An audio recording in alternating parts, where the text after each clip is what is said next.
Deep inside the Colorado Rockies lies ADX Florence, the most secure prison in the United States. Home to the nation's most disturbing American gang members, killers, and masterminds of organized crime. Known as the Alcatraz of the Rockies, it holds the most dangerous men ever caged. Gang leaders who ran empires from behind bars, orchestrated murders, and terrorized entire cities. This dark chronicle explores the ruthless underworld within ADX Supermax, revealing the twisted minds, bloody histories, and hidden power struggles of inmates from the Mexican mafia, Aryan Brotherhood, Bloods, Crips, and other violent U.S. gangs who rule in silence. Buried deep within the Colorado desert, surrounded by layers of steel, concrete, and silence, stands the most infamous prison in the United States, ADX Florence. To the outside world, it is simply a correctional facility. To those who know better, it is hell with fluorescent lighting.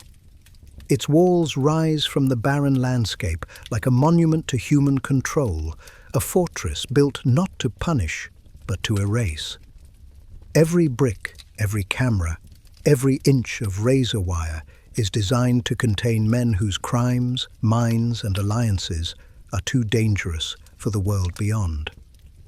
When the heavy gates slam shut behind a new inmate, there is no mistaking where he is. The sound echoes through concrete corridors and lingers in the air, a mechanical growl that seems to mark the end of existence. Inmates call it the tomb. There are no bars to see through here, no shared yards, no freedom to speak. Each man lives inside a concrete box, 7 by 12 feet, where meals are slid through a slot and sunlight touches only through a narrow slit in the wall. This is not rehabilitation. It is containment, absolute and permanent. ADX Florence was born out of chaos. In the 1980s and 1990s, the U.S. federal prison system was imploding under waves of violence. Gang wars between the Aryan Brotherhood, the Mexican mafia, and the Black guerrilla family turned penitentiaries into war zones. Guards were murdered, inmates butchered, and whole yards burned with rage. The federal government's answer was simple: build a place so secure that no one could ever escape, kill, or even communicate without permission. That answer became the United States Penitentiary Administrative Maximum Facility, ADX Florence, a place for the worst of the worst. Inside its walls reside terrorists, serial killers, mobsters, and the most violent gang leaders America has ever produced. Men like Joaquin El Chapo Guzman, the Mexican drug lord who tunneled his way out of one of the most secure prisons in Mexico, but will never see the sky again here. Men like Ted Kaczynski, the Unabomber, whose letters once haunted an entire generation, and Dzhokhar Tsarnaev, the Boston Marathon bomber. But among them are the most chilling figures of all. The gang members whose power didn't die with their arrest, whose names still command obedience across the country. The Mexican mafia, the Aryan Brotherhood, the Bloods and the Crips, the Black guerrilla family, the Latin Kings. These are not just gangs, they are criminal nations, each with hierarchies, economies, and soldiers who carry out orders from behind these walls. ADX is their graveyard and their throne room all at once. The facility is divided into units based on behavior and threat level, but even among killers, there are rankings. The control unit, nicknamed the Alcatraz within the Alcatraz, houses those who cannot be trusted even among other killers. There, prisoners are kept in near-total isolation, no conversation, no contact, no humanity. Every day inside ADX follows a ritual of silence. At 7 a.m., lights flick on automatically. Breakfast arrives through a steel slot, powdered eggs, oatmeal, milk. At 8, the cell door clicks open not to freedom, but to a small recreation cage, a concrete pen with high walls and a metal grate for a sky. 1 hour, then back inside. The rest of the day is nothing but stillness, with the hum of fluorescent lights and the echo of steel doors punctuating the hours. No human touch, no fresh air, no sound, but the heartbeat of confinement. For gang members, isolation is both punishment and weapon. Many arrive believing their power will shield them, but ADX strips them layer by layer. The tattoos fade into pallor under artificial light. The muscle turns soft. The voice grows unused to speech. Yet, somehow, the influence of these men seeps through the walls. Messages pass in code, tiny notes hidden in legal mail, smuggled through corrupted guards, or passed via family visits. Even here, in the quietest place on earth, orders can mean death for someone hundreds of miles away. The staff at ADX are trained to read every gesture, every flicker of emotion. They understand that these are not ordinary criminals. They are strategists, manipulators, and survivors. The warden's job is not just to control the body, but to dismantle the mind. That's the philosophy here. Control equals safety. Many inmates spend decades without hearing another person's voice. Some lose their sanity completely, banging on the walls until their knuckles break. Others retreat inward, meditating in their own darkness. The human mind, left alone for too long, begins to feed on itself. Yet, for all its control, ADX remains haunted by the men it houses. Each cell holds a story of blood and betrayal, of gang leaders who once ruled entire states from behind bars, La M's generals, Aryan Brotherhood's warlords, the founders of the Latin Kings and Black Guerrilla family. Some of these men are responsible for hundreds of deaths, ordered with a single word. Their presence turns ADX into a volatile ecosystem, a pressure cooker of hate, silence, and memory. When night falls, the desert outside goes black and cold, but inside, the lights never go out completely. There is always surveillance, always the sound of boots on tile, always the unseen gaze of cameras. The inmates call it eternal daylight, a kind of artificial purgatory where no one ever truly sleeps. A DX is both punishment and preservation, a place that ensures the living remain trapped in their crimes. In the coming stories, we'll step into the lives of the men who make this prison pulse with danger. Gang leaders who once commanded armies, betrayed friends, and built empires of fear. Some are still alive, whispering through the cracks of the system.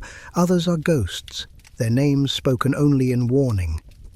Together, they form the heart of ADX Florence, a kingdom of silence where the most disturbing American gang members serve life sentences inside the world's most perfect cage. Long before ADX, Florence became the cage for America's most dangerous men. The story of prison gangs was already written in blood and concrete. It began in the dark corridors of overcrowded penitentiaries, where survival was no longer about serving time, but about choosing sides. Inmates discovered that in a place ruled by fear, numbers meant life. Protection became currency, loyalty became law, and violence became the only language everyone understood. By the late 1950s, America's prison system was exploding. Cells meant for one man held 3, sometimes 4. Racial tension burned through the yards like a fuse waiting to ignite. Guards were outnumbered, underpaid, and often corrupt.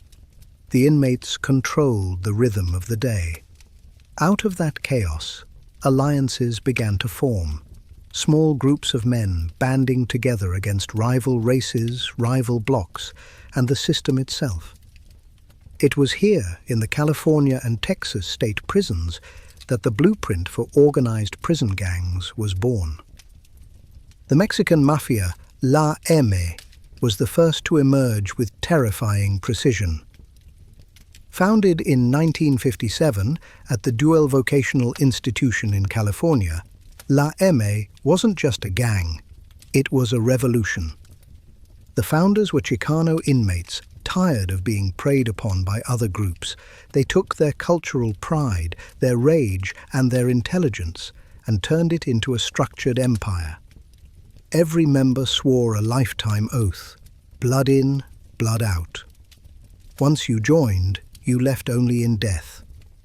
They built a hierarchy that rivaled the mafia, generals, lieutenants, soldiers, all connected through a code of silence and a shared cause, control. The Aryan Brotherhood followed soon after, born in the white-only cell blocks of San Quentin in the 1960s. What started as a racial alliance for protection quickly evolved into one of the most violent criminal networks in America. They saw themselves as warriors, protectors of the white race behind bars. Tattoos of shamrocks, lightning bolts, and swastikas marked their bodies like badges of belonging. Their creed was loyalty and death. The Aryan Brotherhood turned the concept of brotherhood into a blood pact. Killing wasn't an act of rage, it was business, and business was survival. Meanwhile, the Black Guerrilla family emerged from a different kind of fury, political rebellion.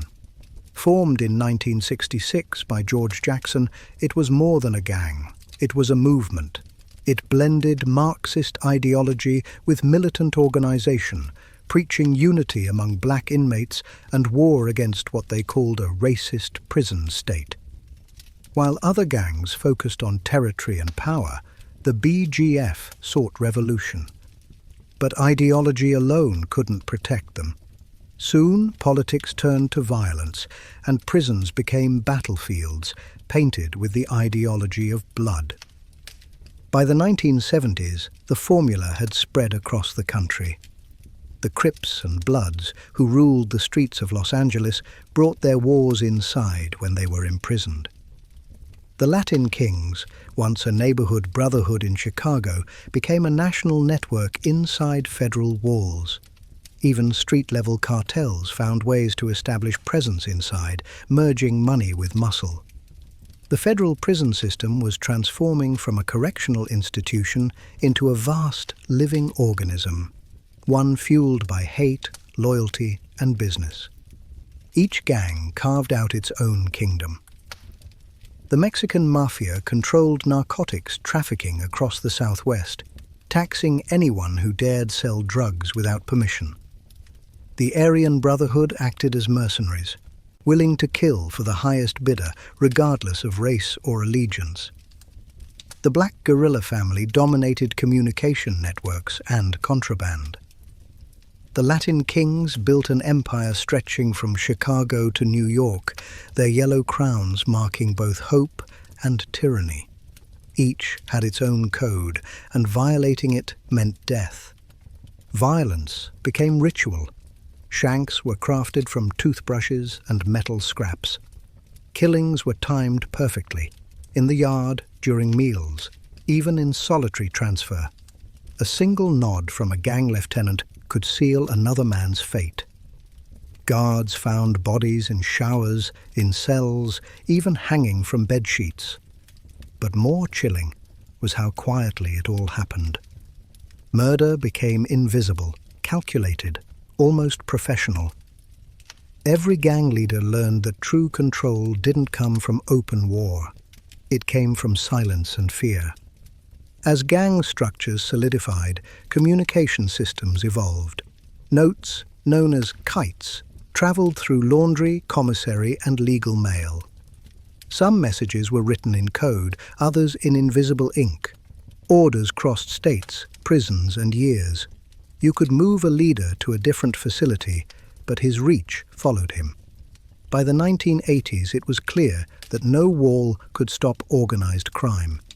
Inmates were running multi-million-dollar drug networks, laundering money, and executing hits. all from behind bars. The government responded with force. Supermax prisons were the next phase, facilities designed not for rehabilitation, but for containment. The idea was simple: isolate the leaders, disrupt the networks, cut communication entirely. But what the system didn't understand was that gang culture had become more than organized crime. It was institutionalized identity. You couldn't bury it. It had become part of the prison DNA. Every cell block had its flags, its colors, its rituals. Every young inmate knew that joining a gang wasn't optional. It was survival.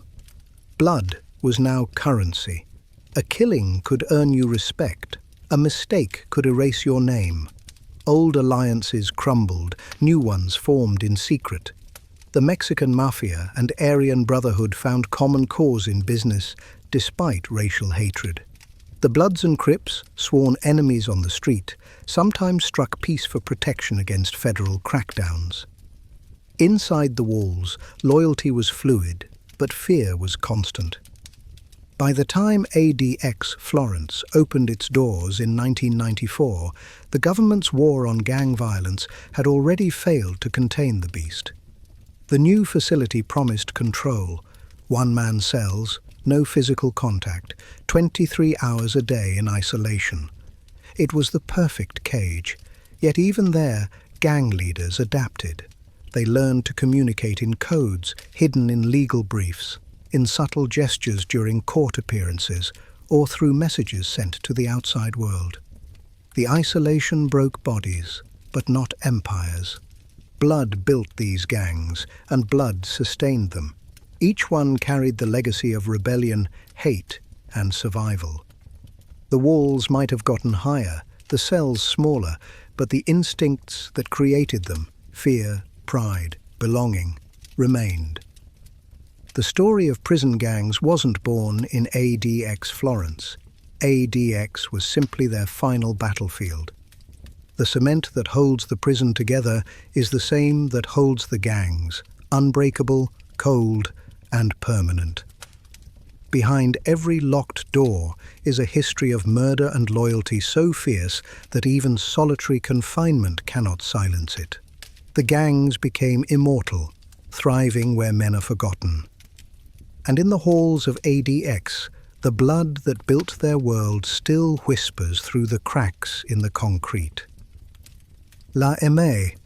The M is more than a gang. It is an institution built on fear, power, and an unbreakable code. Born in the late 1950s within California's violent prison system, the Mexican mafia emerged from necessity. Chicano inmates, constantly targeted by other groups and guards, realized that survival required unity. They turned their language, culture, and rage into a weapon. From that moment, La M became the invisible hand that ruled the prison yards, a secret order whose influence would stretch from state cells to ADX Florence, where some of its most feared generals now rot in silence. The foundation of La M was laid by men hardened by poverty and violence, many from East Los Angeles and Southern California barrios.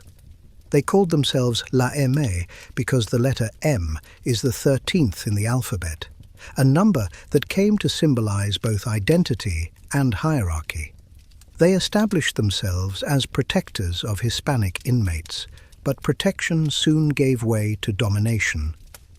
In a world where weakness meant death, La M made itself the authority. It set rules for gambling, contraband, and murder. If you were Hispanic and behind bars, you paid tribute, or you died. Their code was simple: no cooperation with authorities, no betrayal, and absolute loyalty to the Brotherhood. Members referred to each other as carnales, brothers, but it was a brotherhood built on blood. Initiation often required killing on command. The message was clear: if you could take a life for La M, you would die for it too. Every member bore the tattooed handprint, the black M, or the words "Eme," as silent proof of allegiance. They communicated in whispers, in looks, in coded letters that carried death sentences across miles. As La M grew, it began to operate like a government. Each prison yard was divided into territories overseen by shot callers, lieutenants who enforced rules and collected taxes from drug sales. These taxes, known as the dime, funded the organization's activities both inside and outside prison walls. On the streets, gang cliques like the Sureños became soldiers for La M's empire, paying tribute to their imprisoned overlords. Every bag of meth, every gun sold, every deal cut in Southern California had a percentage that flowed upward, even to men locked in solitary cells. The federal government was slow to understand the magnitude of what La M had become. By the 1970s, they realized the organization wasn't just a gang, it was a shadow state. It controlled the flow of narcotics, directed assassinations, and maintained order among hundreds of smaller Hispanic street gangs. Rival gangs that once fought each other now paid homage to La M for survival. It was the invisible governor of the underworld. Among its leaders, none cast a longer shadow than Joe "Pegleg" Morgan, a man who wasn't even Hispanic by blood. Born to Croatian immigrants, Morgan earned his place through violence and charisma. He was a war veteran and bank robber who understood structure and strategy. His pale skin and foreign surname didn't matter. His loyalty and cunning made him legendary. Under Morgan's guidance, La M shifted from racial brotherhood to organized crime syndicate. He negotiated drug routes, expanded influence, and built relationships with cartels. Behind bars, he was untouchable. As the decades passed, La M's presence inside federal prisons grew unstoppable. When members were transferred to new facilities, they didn't lose power. They multiplied it. A single M soldier arriving at a new prison could establish dominance within days. The rules were universal, the fear immediate. Even outside prison, the organization maintained order through terror. Families of defectors disappeared. Informants were executed. No court, no guard, and no distance could break the chain of control. Then came ADX Florence, the supposed answer to La M's reach. Men like René Boxer Enriquez, once a high-ranking member, found themselves buried alive inside its walls. Enriquez had been La M's perfect soldier, intelligent, disciplined, and ruthless. He coordinated murders, managed drug operations, and ordered executions from inside prison phones and coded letters. But something in him cracked. The weight of the blood he had spilled and the realization of what he had become drove him to betray the organization. He became the unthinkable, a defector. When Enriquez turned informant, the shockwaves tore through La M. He revealed the inner workings of the gang, its leadership structure, its financial systems, its methods of communication. His testimony helped federal agents map a criminal empire that spanned from Los Angeles streets to federal isolation units. But even in cooperation, Enriquez lived in fear. La M's code was clear. Once you betray the Brotherhood, you are marked for death until your final breath. Even in protective custody, he looked over his shoulder, haunted by the ghosts of those he had killed and those who wanted to kill him. Back in ADX, the remaining EAM generals sit in their concrete crypts, communicating through codes and memories. They have no windows to the outside, no contact with each other. Yet the power they built still resonates through prisons across America. Orders given decades ago still echo in the behaviors of street gangs. Young Sureños still raise their hands in the sign of the M, not realizing that the gods they worship are locked away, fading in silence. The Mexican mafia endures because it was never just about money or territory. It was about belonging in a world that offered none. For many young men, La M was family, identity, and destiny. It promised power in a system built on powerlessness. Even in the cages of ADX Florence, that promise still burns. La M is the perfect paradox, a brotherhood forged to protect the vulnerable that became the predator of its own people. Every murder, every betrayal, every order whispered through the cracks of a cell was done in the name of unity. That is the tragedy and the brilliance of La M. It gave its followers something larger than themselves, but demanded everything in return. Today, in the concrete silence of ADX, the surviving architects of La M sit alone, staring at the walls that will never open again. Yet their legacy thrives, in street corners marked by graffiti, in coded tattoos, in the fear that keeps entire prison yards under control. ADX Florence may cage their bodies, but La M remains eternal, an invisible empire that continues to rule America's darkest underworld from a throne built entirely of blood. Joe "Pegleg" Morgan was not supposed to lead the Mexican mafia. He was not Chicano, not born in the barrios of East Los Angeles, not part of the culture that gave rise to La M's earliest members. Yet he became its most feared and respected architect, the man who turned a loose brotherhood of convicts into one of the most organized and violent prison empires in American history.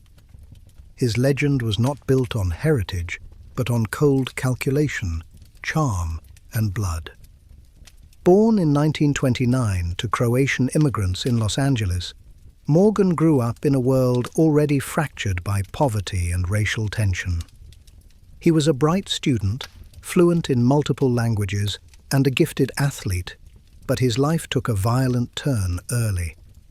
As a teenager, he joined local street gangs, craving power in a world that offered none.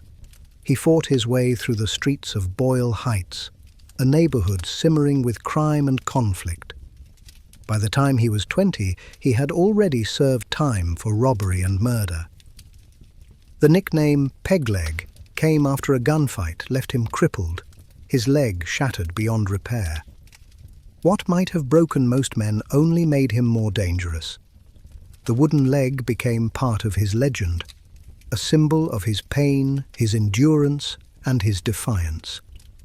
When Morgan entered California's San Quentin prison in the 1950s, he carried with him both intelligence and brutality, the perfect combination for survival in a system ruled by predators.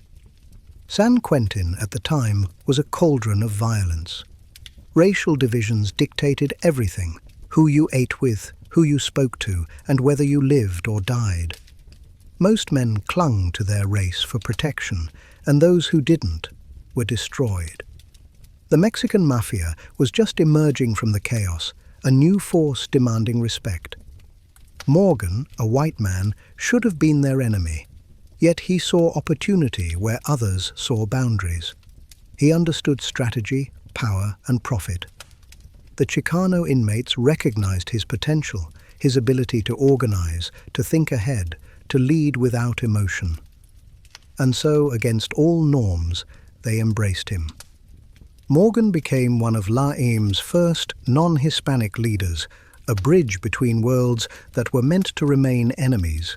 He was fluent in Spanish, respected the culture, and understood loyalty in its purest form. But unlike many of the younger members driven by rage or survival, Morgan thought in terms of empire. He saw that prison gangs could be more than weapons. They could be corporations, controlling not just prison life, but the drug trade, extortion, and murder far beyond the walls. Under his guidance, La M began to evolve. The gang's operations expanded from prison gambling and small-time protection rackets to organized extortion and drug distribution. Morgan established rules, not just about conduct, but about business. If someone sold drugs in Southern California, they paid La M's tax.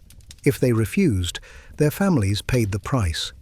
Violence became a tool of order, not chaos. The killings he ordered were precise, calculated, and final. Morgan understood something few others did. Terror was most effective when it was predictable.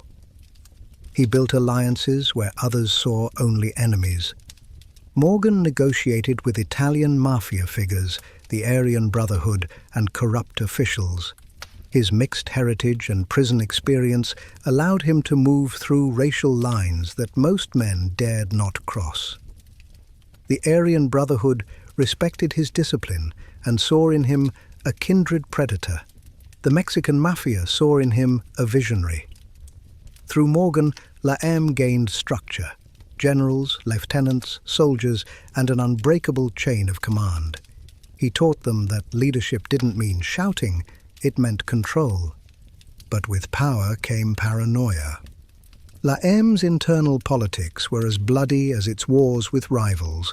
Betrayal was routine, and Morgan, ever the strategist, trusted few. He built a network of loyalists who owed him everything, yet he kept his distance, knowing that friendship in La M was a liability. His mind was always on the long game, not just survival, but legacy. Morgan's rise caught the attention of law enforcement early. By the 1970s, he was already a name whispered in fear by both inmates and guards. The FBI labeled him one of the most dangerous inmates in America. Even from behind bars, he coordinated murders, drug deals, and extortion rings. Every message he sent, often hidden in legal mail or coded letters, carried the weight of command. There was a calmness to his cruelty, a precision that made him almost clinical.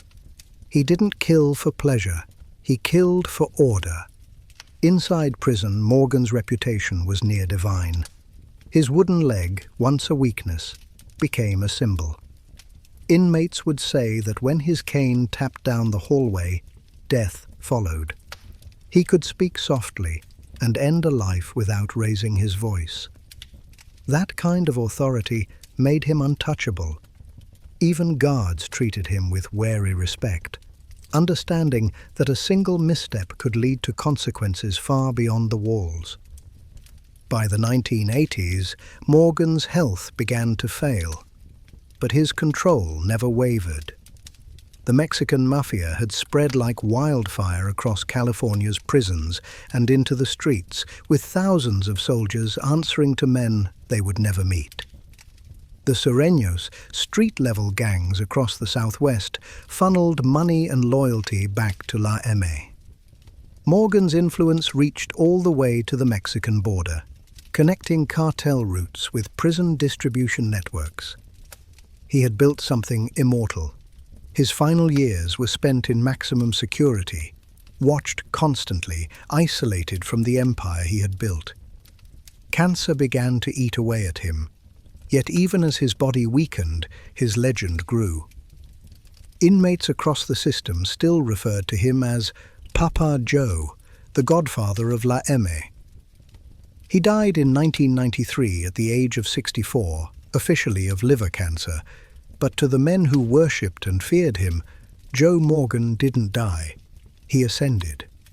His philosophies, his structure, his iron rules became gospel for the organization he shaped.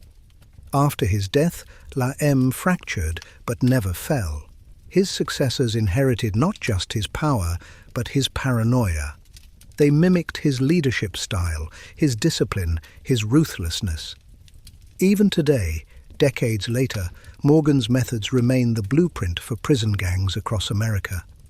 The hierarchy he created, from the shot caller at the top to the soldier in the yard, is replicated in every gang structure inside ADX Florence and beyond. Joe "Pegleg" Morgan was an anomaly, a man who broke every rule of race and loyalty to become a king among killers. His story proves that charisma and intelligence can be as deadly as any weapon. He was the mind that taught monsters how to think. Now, in the silent halls of ADX Florence, men still live by his design. His ghost lingers not in the cell where he died, but in the rules whispered through the walls, the commands passed in code, the murders ordered from isolation. Morgan built La M to be eternal, and in a way, he succeeded. The empire of the M still breathes, still kills, still rules, just as Pegleg planned. René Boxer Enriquez was born into violence, baptized in blood, and crowned by betrayal.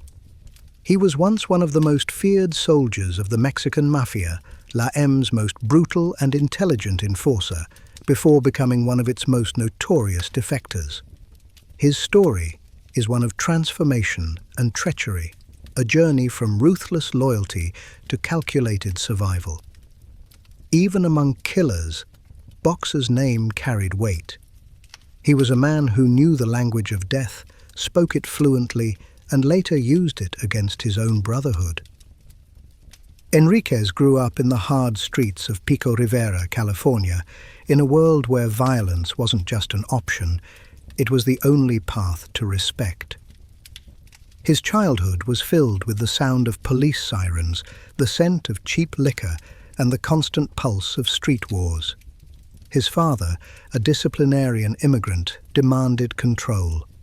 But in a house where emotion was weakness, René learned early that love could be replaced by fear. By his teenage years, he was a gang member, earning his reputation through brutality and fearlessness. He was smart, frighteningly so. Beneath the tattoos and the cold stare, Enriquez had the mind of a strategist. That intelligence caught the attention of older gang members, and eventually the Mexican mafia itself. La M was expanding its control both inside and outside California's prison system, recruiting men who could think as well as kill. Boxer fit perfectly. He wasn't just a thug, he was a weapon with purpose. When Enriquez entered prison, he saw the true machinery of the Mexican mafia for the first time. The organization was built on respect, discipline, and absolute obedience. Those who disobeyed died. Those who hesitated vanished. But for a man like Boxer, that code was intoxicating. It gave him identity, purpose, and belonging, all the things he had never found in the world outside. He dedicated himself completely, rising quickly through the ranks. Enriquez earned his place not by seniority, but by efficiency. He was responsible for organizing hits, distributing narcotics, and enforcing La M's tax system on street gangs. When an order came down, he didn't question, he executed. He killed men he knew, men he had eaten with, without blinking. In his mind, it wasn't murder, it was loyalty. "We are gods," he once said in an interview years later. "We decide who lives and who dies. That kind of power changes everything inside you." Boxer's violence wasn't impulsive, it was surgical. He learned how to make a killing look like a message, how to terrify without shouting, how to turn discipline into dominance. His reputation spread fast, a mix of charisma and coldness that made men follow him without question. He could command with a whisper, and his presence was enough to stop arguments mid-sentence. But even among killers, the walls began to close in. By the late 1980s, the Mexican mafia was changing. The old guard, built on respect and structure, was giving way to greed and chaos. Members began killing one another over money, drugs, and territory. Trust was gone. The brotherhood had rotted from within. Boxer, once the loyal enforcer, began to see the truth. No one was safe, not even the most dedicated soldier. His turning point came when La M ordered a hit that made no sense. A close associate, someone Boxer had fought beside, was marked for death over an imagined insult. Enriquez followed orders, but something in him cracked. For the first time, he felt the weight of what he had become. A man killing his own to satisfy the paranoia of others. The illusion of honor shattered. La M wasn't a family. It was a machine that consumed its own. In 1993, Enriquez was arrested and sentenced to life for racketeering, drug trafficking, and murder. The feds knew who he was. They knew his name, his influence, and the empire he had helped maintain. But what they didn't expect was what came next. After years in solitary confinement, after watching his empire crumble and his comrades turn against each other, Boxer made a decision no one thought possible. He flipped. René Boxer Enriquez, the golden enforcer of La M, became an informant. The betrayal sent shockwaves through the entire prison system. A man who had lived and killed by La M's code was now sitting in rooms with federal agents, giving them names, operations, and details that no outsider had ever known. He revealed how La M operated, how they communicated through coded letters, how murders were ordered from solitary confinement cells hundreds of miles apart. For the FBI, Boxer was a goldmine. He didn't just testify, he taught. He gave lectures to law enforcement agencies, explaining the psychology of the organization from the inside. He described the rituals, the politics, the lies that bound men to a death cult disguised as brotherhood. His testimony helped convict several high-ranking members of La M and crippled its internal network for years. But his decision came with a price.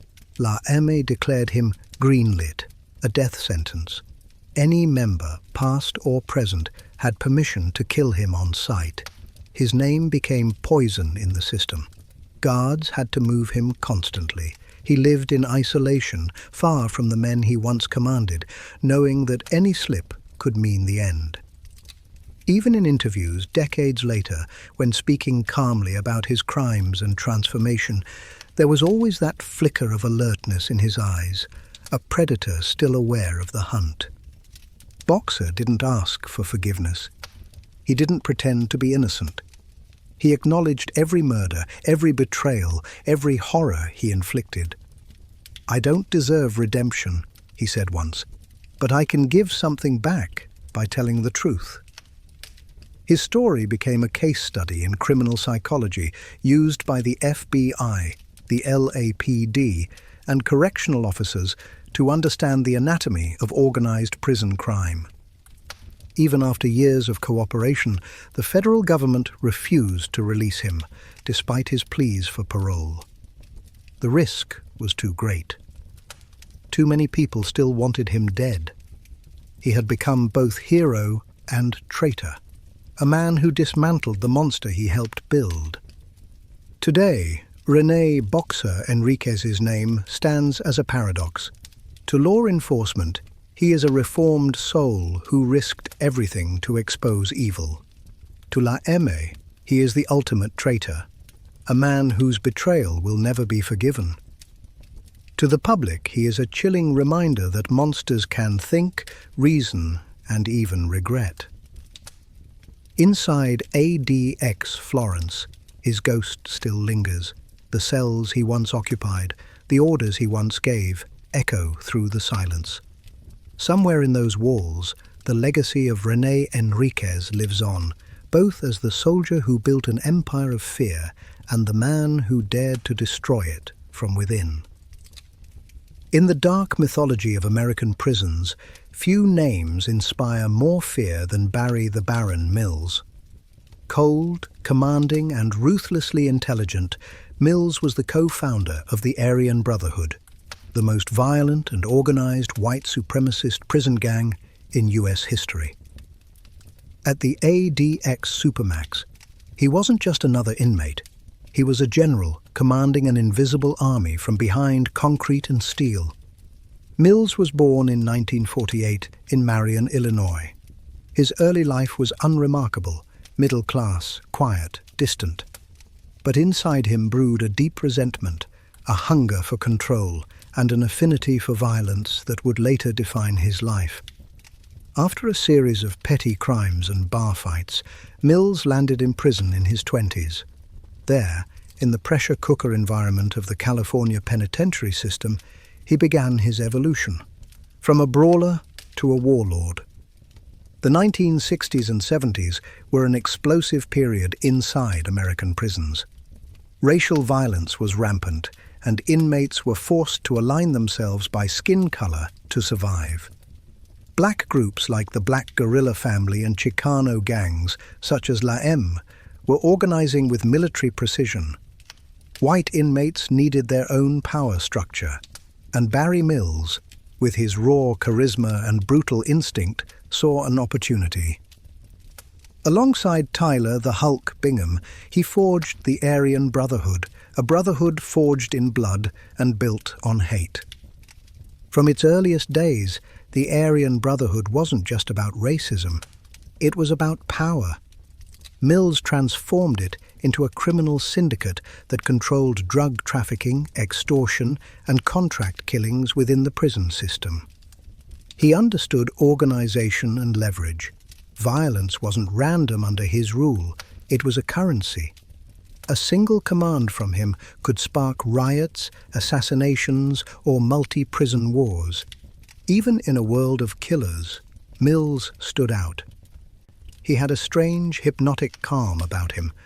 Other inmates described his gaze as cold logic behind blue eyes. He didn't shout orders, he whispered them. He cultivated loyalty through fear and intelligence, turning the Brotherhood into something far greater than anyone anticipated. Soon, their reach extended beyond prison walls, into biker gangs, drug networks, and street-level criminal groups across America. The authorities quickly recognized the scale of the threat. The Aryan Brotherhood was no longer a prison gang. It had become an empire. From inside his cell, Barry Mills was dictating murders on the outside. Messages were smuggled through lawyers, coded letters, and corrupt guards. The FBI estimated that from behind bars, Mills was responsible for more than 50 murders over 3 decades. He ordered killings for disobedience, disrespect, or simply as displays of dominance. Mills's name struck terror in prison corridors. Even the guards kept their distance. He was disciplined, calculating, and fully aware of his reputation. At times, he used it to manipulate the very system that confined him. When federal investigators tried to isolate him, he turned that isolation into mystique, an untouchable figure whose silence carried more power than any scream. But Mills' empire drew inevitable attention. By the early 2000s, federal investigators had compiled a mountain of evidence against him and the Brotherhood's leadership. The result was one of the largest prison gang cases in American history. United States versus Barry Mills et al. The indictment charged Mills and other leaders with racketeering, conspiracy, and ordering multiple murders, all from inside high-security prisons. The trial was a spectacle. Prosecutors painted Mills as the architect of an organization that rivaled the mafia in structure and savagery. Witnesses described coded letters written in milk, orders smuggled through Bibles, and inmates stabbed over debts of less than $10. But what stunned the court most was how calm Mills remained throughout. He represented himself at times, questioning witnesses and dismantling testimonies with a lawyer's precision. His intellect was undeniable, as chilling as his crimes. Despite his defense, the evidence was overwhelming. In 2006, Mills was convicted and sentenced to life imprisonment without parole. He was transferred to ADX Florence, the highest security prison in the United States, a fortress designed to hold men too dangerous for anywhere else. There, locked in his cell for 23 hours a day, he continued to command respect among his followers. ADX Florence, known as the Alcatraz of the Rockies, is built for containment, not rehabilitation. Each cell is a concrete box with a narrow window angled to the sky, cutting inmates off from the outside world. Communication is limited, human contact nearly non-existent. Yet even within those walls, Mills's legend grew. Whispered messages, smuggled through the labyrinthine prison mail system, suggested he still held sway over Aryan Brotherhood operations. What made Barry Mills truly disturbing wasn't just his violence, it was his belief in control through chaos. He viewed killing as a mechanism of order, a way to maintain hierarchy in a world without law. To him, morality was irrelevant. "Violence," he once told an associate, "is the only truth in here. Everything else is an illusion." He was feared not because he was loud, but because he was patient. He could wait years to punish betrayal. In one infamous case, Mills allegedly ordered the death of an inmate who had insulted him, 6 years after the offense. The hit was carried out flawlessly, proving that even time couldn't dull the reach of his authority. By the 2000s, Mills's health began to deteriorate. Years in solitary confinement had taken their toll. Still, he refused to cooperate with law enforcement, never testified, and never expressed remorse. To the end, he remained loyal to the creed he had built, loyalty to the Brotherhood above all else. In 2018, Barry the Baron Mills died inside ADX Florence at age 70, his ashes reportedly claimed by no one. His death didn't end the Aryan Brotherhood. The organization he helped forge continues to operate across prisons nationwide, a shadow empire thriving on the same foundations of hate and violence he perfected. His name, whispered in prison corridors, still commands respect or fear. Barry Mills's story is a study in the dark psychology of leadership. He wasn't a mindless killer, but a man who weaponized intelligence and ideology to dominate a world of predators. In the quiet halls of ADX, his cell remains just another number. Yet to those who know his legacy, it's the ghost of a king's throne, a reminder that even in absolute isolation, power can survive in whispers. Tyler the Hulk Bingham was not a man of chaos. He was a man of cold design. If Barry the Baron Mills was the mind of the Aryan Brotherhood, Bingham was its muscle, its enforcer, and its silent judge. He didn't command attention with speeches or threats. He dominated through fear, precision, and an unshakable aura of control. Where Mills built the empire, Bingham made sure it ran on blood. Born in Texas in 1947, Tyler Davis Bingham came into a world where strength was everything. His early years were marked by hard labor, family instability, and the kind of violence that breeds survival instinct. Bingham grew up tall, broad, and quiet, a man who learned early that silence was more powerful than words. His reputation for brutality began long before prison, in the dusty bars and back streets where fighting was a form of language. By his 20s, he had already committed acts of violence that would define the rest of his life.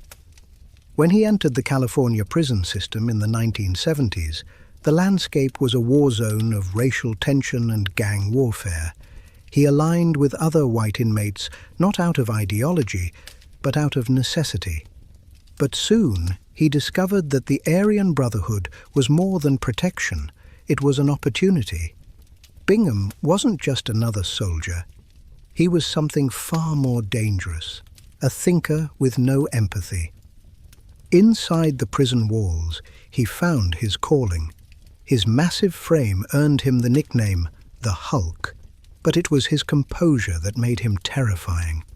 While others fought impulsively, Bingham struck with methodical brutality. A guard once described him as the calmest killer I've ever seen. He looked you in the eye like he was asking for the time. His violence wasn't rage, it was procedure. By the 1980s, Bingham had risen through the ranks. eventually standing shoulder to shoulder with Barry Mills. Together, they became the dual heads of the Aryan Brotherhood, two men who shared absolute power across the U.S. federal prison system. While Mills handled communication, organization, and strategy, Bingham enforced the code. His orders were law. His punishments were execution. It was Bingham who orchestrated some of the most infamous prison hits in U.S. history. From the shadows of solitary cells, he ordered assassinations using messages hidden in Bible verses, invisible ink, or the folds of legal documents. Each instruction was coded, layered, and calculated. To the outside world, it looked like a random killing. Inside the system, everyone knew it was the Hulk's justice. The violence peaked in the early 2000s during a series of prison riots that left multiple inmates dead. Investigators later discovered that many of those killings had been authorized by Mills and Bingham in response to perceived threats to Aryan Brotherhood control. Their influence was so vast that the Bureau of Prisons feared even transferring them might ignite further bloodshed. Every movement, every contact, was a potential risk. When federal authorities launched Operation Black Rhino, a nationwide effort to dismantle the Aryan Brotherhood, it was Bingham's name that kept appearing in intercepted communications. They painted him as the cold executor of Mills's strategy, the hand that carried out the Brotherhood's will. Letters seized by investigators contained coded death lists, contracts, and meticulously detailed instructions that led back to Bingham's cell.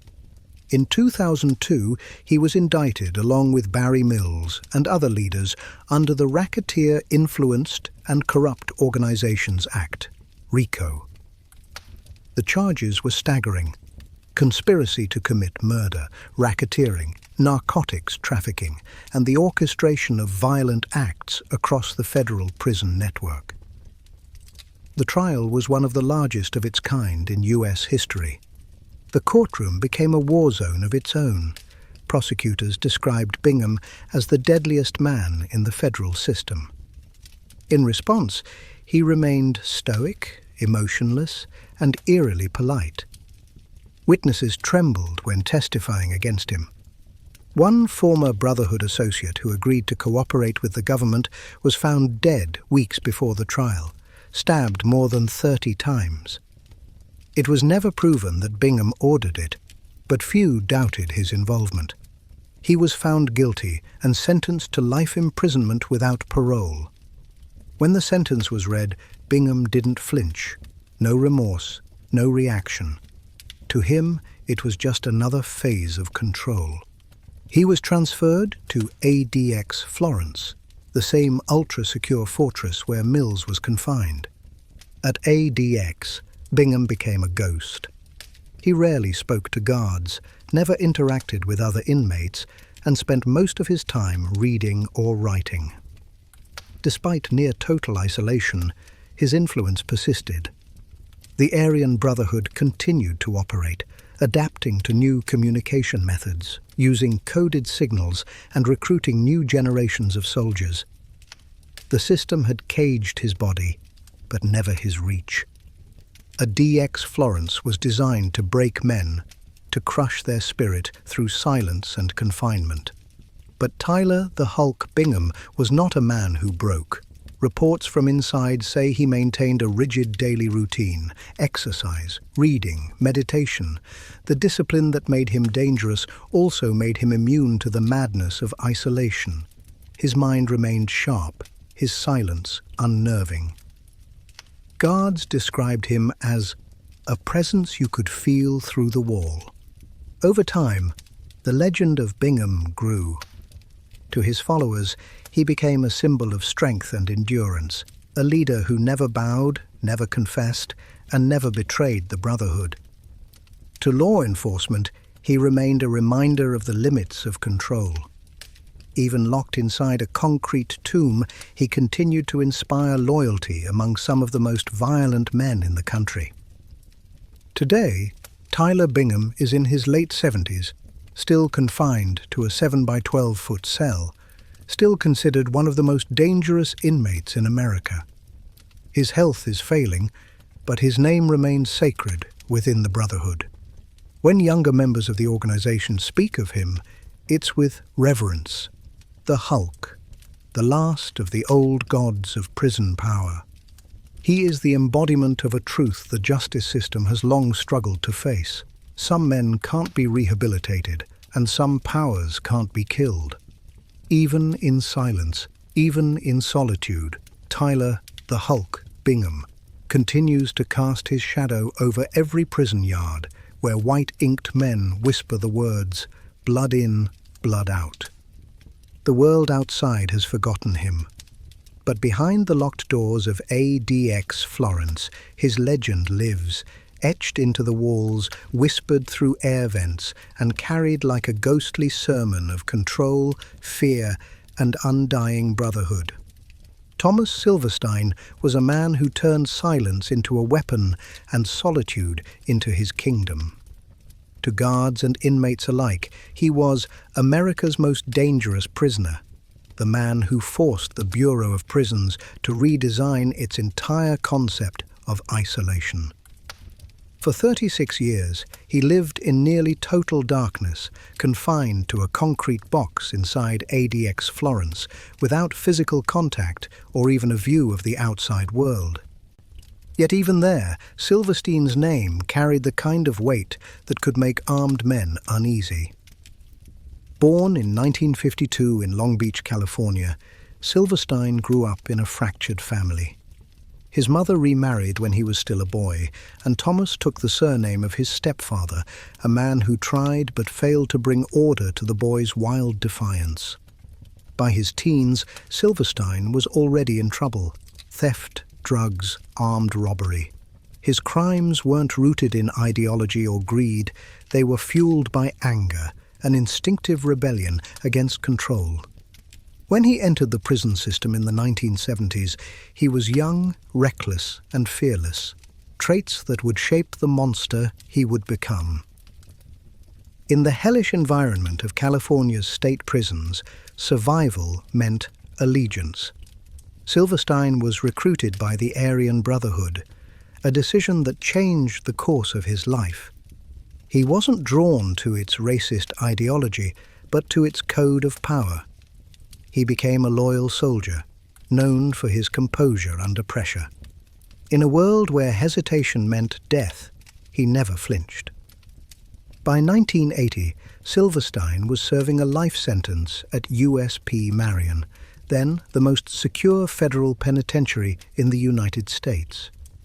It was there that his name began to carve itself into American prison history.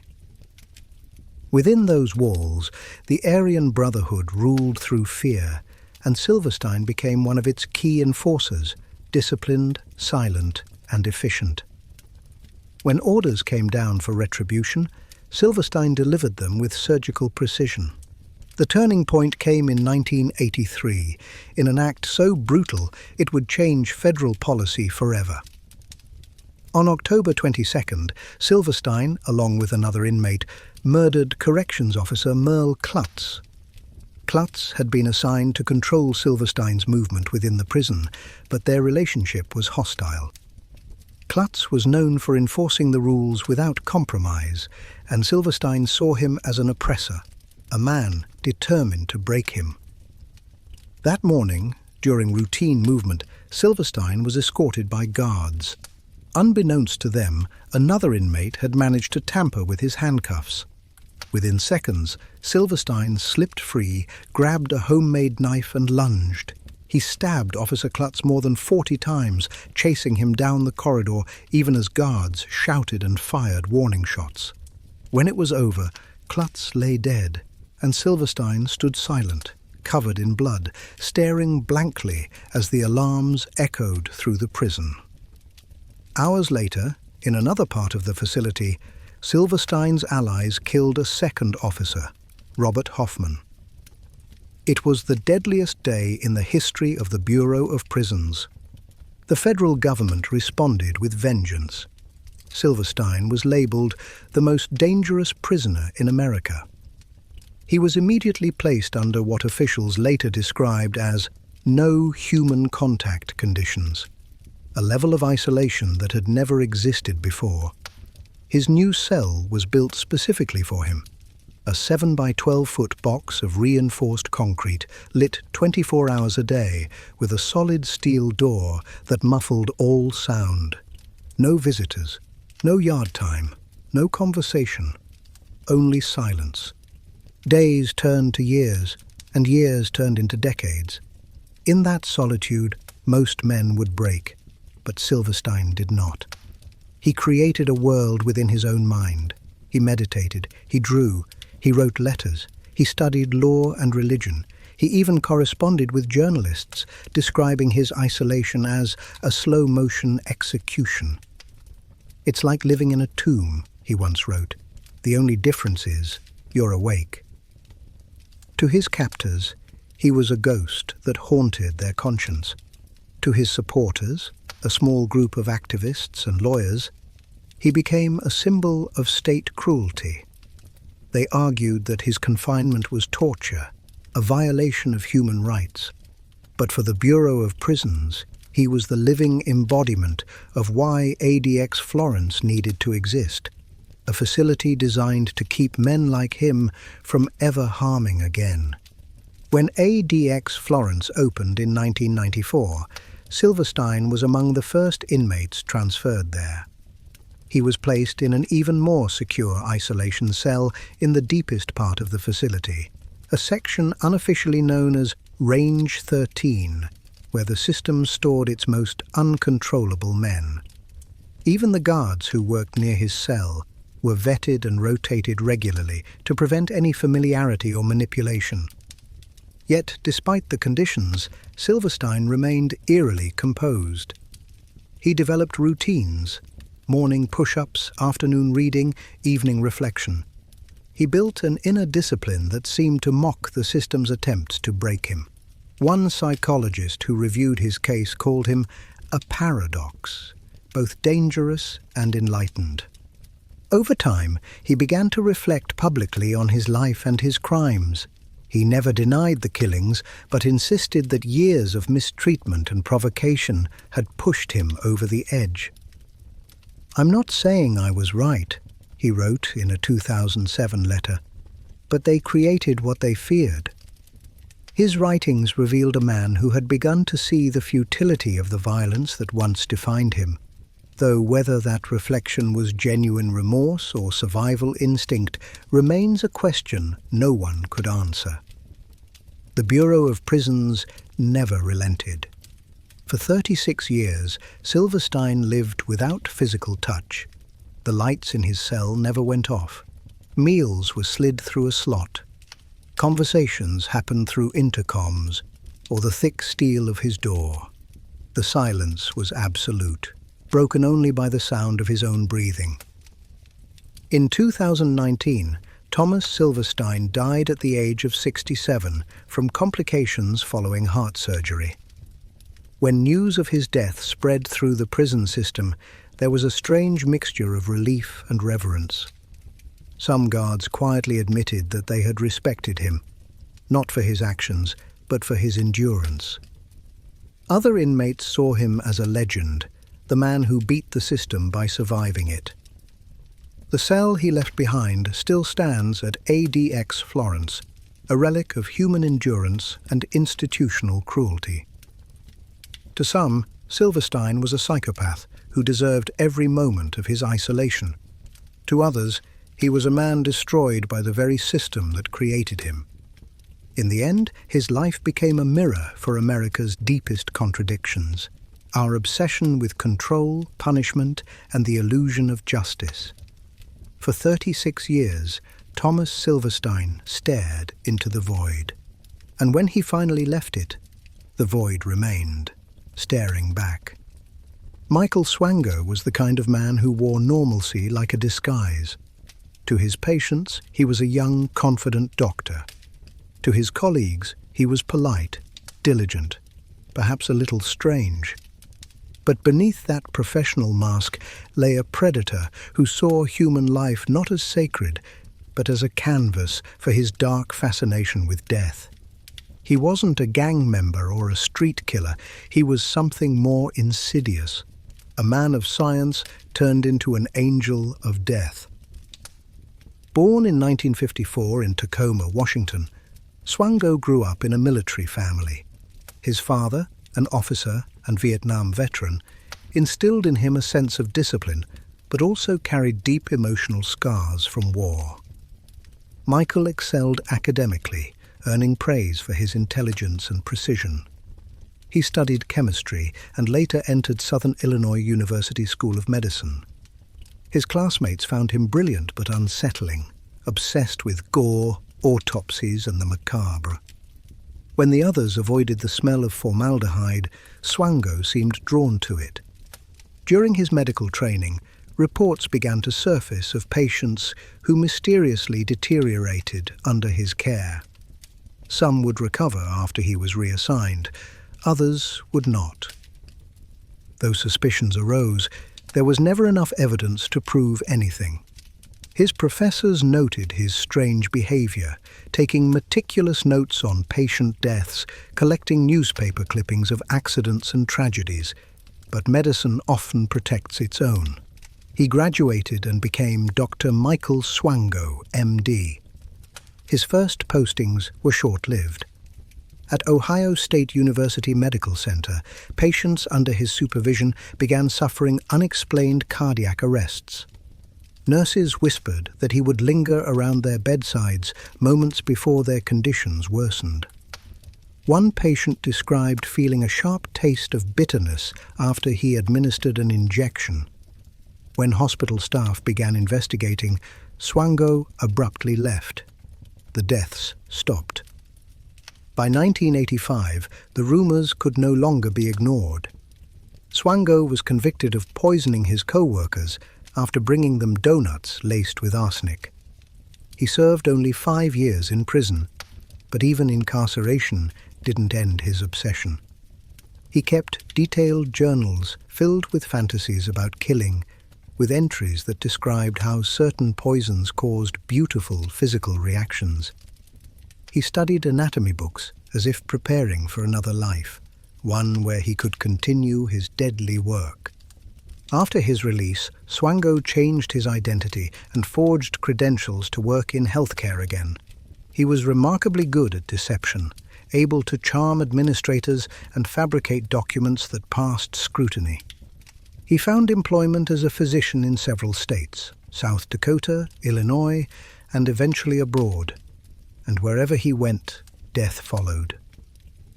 In small towns and clinics, patients began dying in patterns too consistent to be coincidence. Some collapsed after routine injections. Others slipped into cardiac arrest without warning. Autopsies revealed high levels of toxins, arsenic, potassium, and other poisons. Nurses whispered again. Families grieved without answers. By the mid-1990s, Swango had fled to Africa, taking a post with humanitarian medical organizations. There, in Zimbabwe and Namibia, he continued his quiet slaughter. Reports from local hospitals described foreign patients dying of mysterious causes, always when Swango was on shift. The American embassy eventually intervened, and his visa was revoked. He returned to the United States in 1997, still unrepentant, still determined to practice medicine. But this time, the FBI was waiting. They had been tracking his movements for years, connecting dozens of suspicious deaths across multiple states and countries.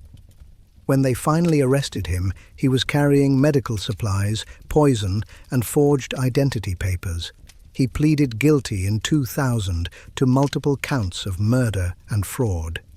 Investigators estimated that he may have killed as many as 60 patients, possibly more. Swango was sentenced to life without parole and sent to ADX Florence, the Alcatraz of the Rockies. Inside its concrete labyrinth, surrounded by terrorists, gang leaders, and mass murderers, Swango stood out not for his violence, but for his eerie composure. Unlike others who screamed or fought against the isolation, Swango embraced it. He kept to himself, reading medical journals, exercising methodically, and writing letters that betrayed no remorse. Inmates who encountered him during transfers described him as eerily calm, polite, almost fragile. Yet there was something chilling about his eyes. An emptiness that suggested he saw life as an equation, something to be studied, measured, and ended. Guards often remarked that he behaved less like a prisoner and more like a scientist observing his own captivity. While the Bureau of Prisons never confirmed his exact housing assignment, most sources indicate that Swango was placed in one of ADX's most secure ranges. His contact with the outside world was limited to monitored correspondence. No visitors, no interviews, no cameras, just a man and his thoughts. A man who had once held the power of life and death in his hands, now powerless against the weight of silence. Inside ADX, even among killers, Swango inspired unease. Some inmates feared him more than the gang leaders or hitmen. There was no emotion in him, no rage or ideology, just calculation. His crimes weren't driven by hate or impulse, but by curiosity and control. It's said that when he spoke, his tone was so calm it made the listener uncomfortable, as if every sentence were a diagnosis. Over time, the outside world forgot about him. The media lost interest. The hospitals he once haunted rebuilt their reputations. But within those sterile walls, somewhere in the mountains of Colorado, Swango remained, the doctor who poisoned the profession itself. His case reshaped how hospitals vet medical staff and how the FBI tracks serial poisoners. It also exposed a darker truth about trust, that evil doesn't always come with a gun or a knife. Sometimes it comes with a stethoscope and a smile. For decades, ADX has held some of the world's most notorious criminals, terrorists, mob bosses, serial killers. Yet among them, Michael Swango is unique. His weapon was intelligence, his method silence, and his victims never saw him coming. He was proof that the mind of a killer can hide behind the most civilized mask. In the sterile quiet of his cell, the doctor who once studied death now lived in its shadow. There were no patients left to poison, no colleagues to impress, only the sound of his own heart still beating against the silence he had earned. And for the first time, perhaps, Michael Swango was the only one he could not kill. Larry Hoover's story begins not with fame, but with the fractured streets of Chicago in the 1950s, a city defined by segregation, poverty, and the slow decay of hope. Born in 1950 in Jackson, Mississippi, and raised in Chicago's South Side, Hoover grew up in a world where violence was survival and power meant protection. He would become the architect of one of America's most notorious gangs, the Gangster Disciples, a syndicate that evolved from street chaos into an organized criminal empire. By his teenage years, Hoover had already seen more blood than most soldiers. At 15, he joined a local gang for safety, but quickly rose through the ranks due to his intelligence and strategic thinking. In a world of impulsive violence, Hoover was a tactician. When rival gangs fought for corners, he fought for systems, controlling the flow of money, influence, and fear. By his early 20s, he was not just a gang member, he was a leader, a symbol, and eventually a legend in Chicago's underworld. In 1973, Hoover was convicted for the murder of William Young, a drug dealer who had defied gang orders. He was sentenced to 150 to 200 years at Illinois' Stateville Correctional Center. Most men would have faded into prison obscurity after such a sentence. Hoover did the opposite. He built an empire behind bars.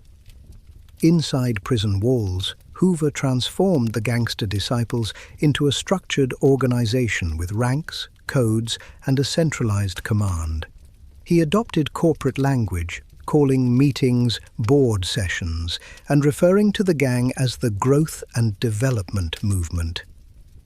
What had begun as a violent street group now took on the appearance of a social organization, complete with political aspirations and community outreach rhetoric.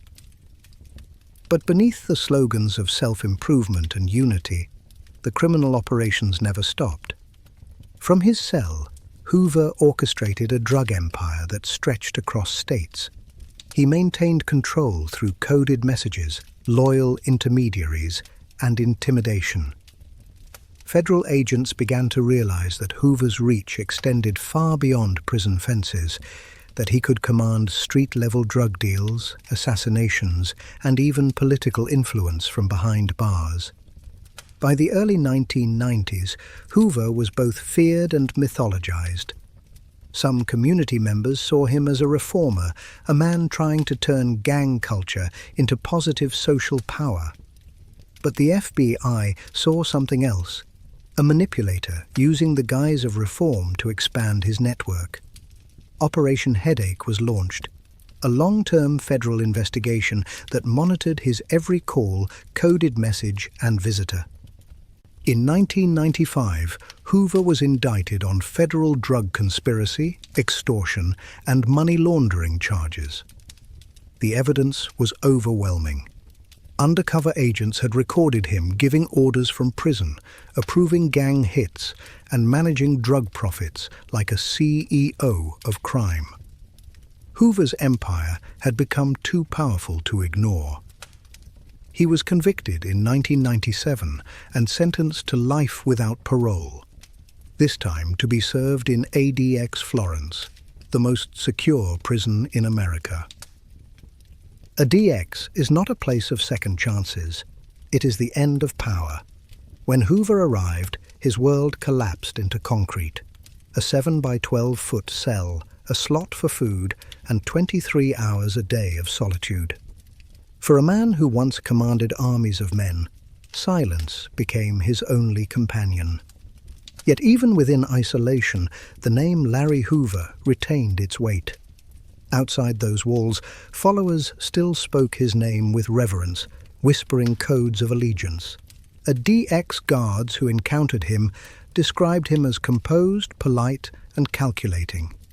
He carried himself not as a broken man, but as one who understood the rules of power, even in captivity.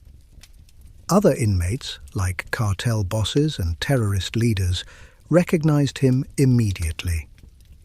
He was not just another prisoner. He was a legend of American criminal enterprise. Despite decades in confinement, Hoover's influence lingers. In Chicago and beyond, splinter factions of the gangster disciples continue to operate, invoking his name as a symbol of unity, or more often, justification for chaos. Law enforcement estimates that his organization once generated hundreds of millions in drug profits, with tentacles stretching into politics, music, and community development fronts.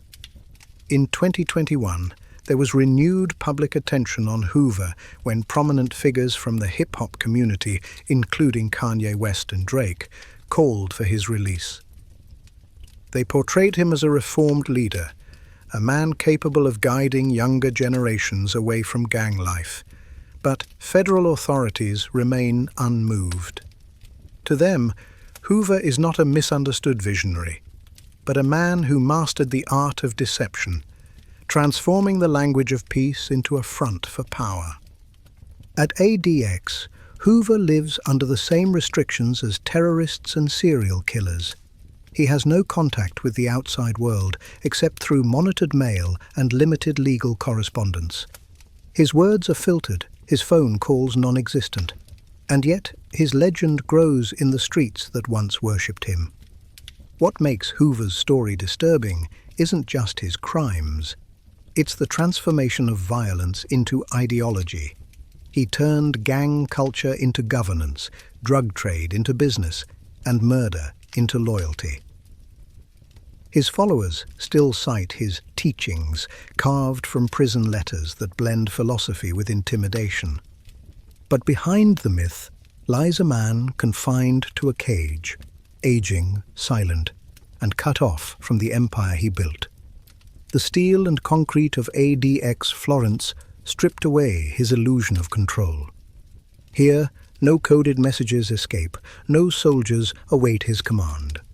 The architect of one of America's most dangerous street organizations now lives in a space no larger than a bathroom. For years, Hoover's supporters have argued for clemency, claiming rehabilitation and transformation. Yet the question remains, can a man who built an empire on death truly reform? Or is his silence merely the final evolution of control? In ADX, Larry Hoover is just another number, another name on a door.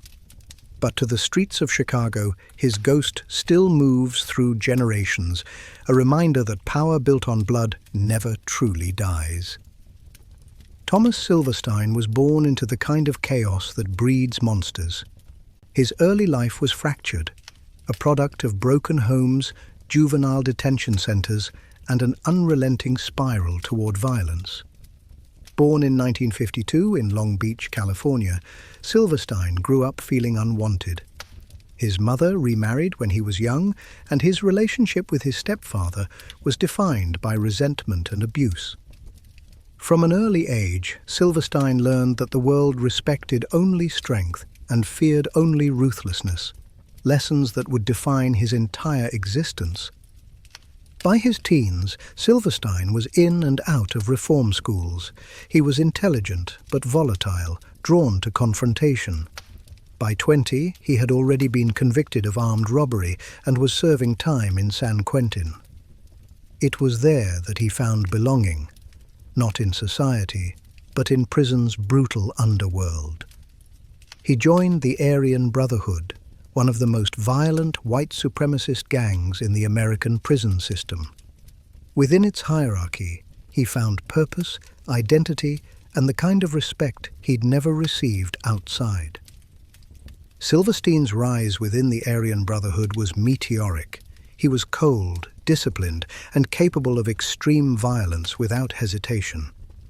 His defining moment came in 1983 at the Marion Federal Penitentiary, then the highest security prison in the US, and later the blueprint for ADX Florence. There, he committed what the Bureau of Prisons would call the most brutal murder in federal prison history. The victim was Officer Merle Klutz, a correctional officer who had repeatedly clashed with Silverstein. On October 22, 1983, Silverstein and another inmate ambushed Klutz during a routine movement. Armed with a homemade knife, he stabbed the officer multiple times, continuing even after the man fell to the ground. Witnesses recalled that Silverstein's face was expressionless, calm, almost surgical, as if the act was inevitable. Immediately after, Silverstein declared that there would be no more control over him.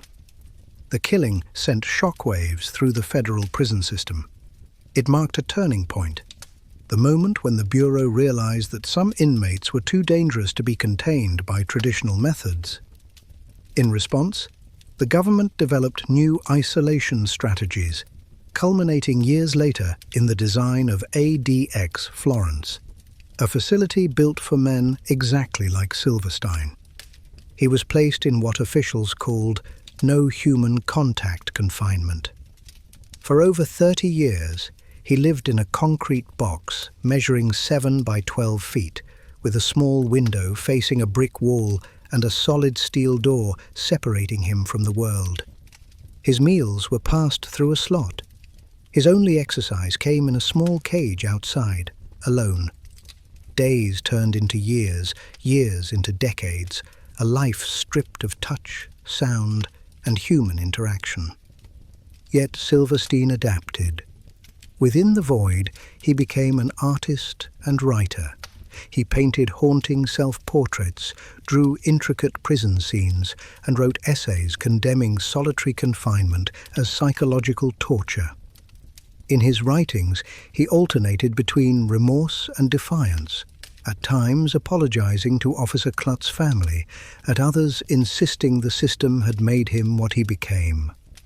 Prison officials viewed him as a paradox, both a monster and a symbol. On one hand, he was responsible for one of the most infamous killings in correctional history. On the other, he became the embodiment of debates over human rights and the ethics of extreme isolation. Advocacy groups began citing Silverstein's case in arguments against long-term solitary confinement, describing his conditions as a prison within a prison. Throughout his confinement, Silverstein's legend spread across the prison population. Younger inmates whispered his name with reverence or fear. Tommy Silverstein, the man who lived without seeing another soul. He became a ghost story that guards used to warn troublemakers. Even among the hardest criminals, his endurance was mythic. By the 1990s, Silverstein was transferred to ADX Florence, the Supermax facility designed with his case in mind. Its architecture, self-contained pods, remote-controlled doors, constant surveillance, reflected the lessons learned from him. At ADX, Silverstein became one of its most isolated inhabitants. He spent 23 hours a day alone, allowed 1 hour of recreation in a small, enclosed pen known as the dog run. There was no contact with other prisoners, no physical interaction with guards. Only the hum of ventilation and the echo of his own thoughts. Despite his crimes, Silverstein maintained correspondence with a handful of journalists and advocates. His letters were articulate, reflective, and disturbingly lucid. He described time as melting, reality as a flicker between silence and madness. In one letter he wrote, "I've been buried alive in this tomb of concrete. The only difference between me and the dead is that I have to breathe." For decades, Silverstein's existence was a debate in itself. Was it justice or cruelty to keep a man in isolation until his mind dissolved? The Bureau of Prisons justified his treatment by citing his violent past and influence over inmates.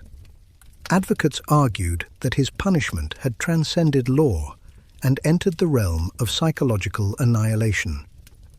He died in 2019 at the age of 67, still under maximum isolation. In the end, Thomas Silverstein's death was quiet. No riots, no headlines. Just the fading of a man who had lived most of his life unseen. His passing closed a chapter in the history of American incarceration, but his shadow remained in the design of ADX Florence and the philosophy of control it represents. Silverstein's life raises an uncomfortable truth about the human condition, that even monsters are shaped by their environments. His violence was monstrous, but his confinement revealed something equally dark about the systems that created him. He became the prototype for total isolation, the man whose crimes birthed the very cage that consumed him. Now his name exists only in the files of the Bureau of Prisons and the walls of Florence, Colorado, the place he inspired, the place he never left. Joaquin Archivaldo Guzman Loera, known to the world as El Chapo, was once the most powerful drug lord on earth, a man who built an empire so vast it transcended borders, governments, and fear itself. From the remote mountains of Sinaloa, Mexico, to the cold concrete cell of ADX Florence, his story is a descent from absolute control to absolute confinement, from tunnels beneath cities to a box of concrete with no escape. Born in 1957 in the rugged hills of La Tuna, Badiraguato, Guzman was raised in poverty. His father was a violent man who cultivated opium poppies and often beat his family. By the age of 15, El Chapo had turned to the drug trade, first as a low-level runner, then as a logistics mastermind. What separated him from the countless others trying to escape Mexico's poverty was his ability to think like a businessman and a soldier simultaneously. By the 1980s, Guzman had aligned with Miguel Ángel Félix Gallardo, the godfather of the Mexican drug trade. When Gallardo's empire fractured, Guzman seized his opportunity. He founded the Sinaloa cartel, turning it into the largest, most sophisticated narcotics operation in history. His cartel was responsible for moving hundreds of tons of cocaine, heroin, methamphetamine, and marijuana into the United States, a river of poison that reshaped the criminal landscape of the Western Hemisphere. El Chapo was not just a trafficker, he was a tactician.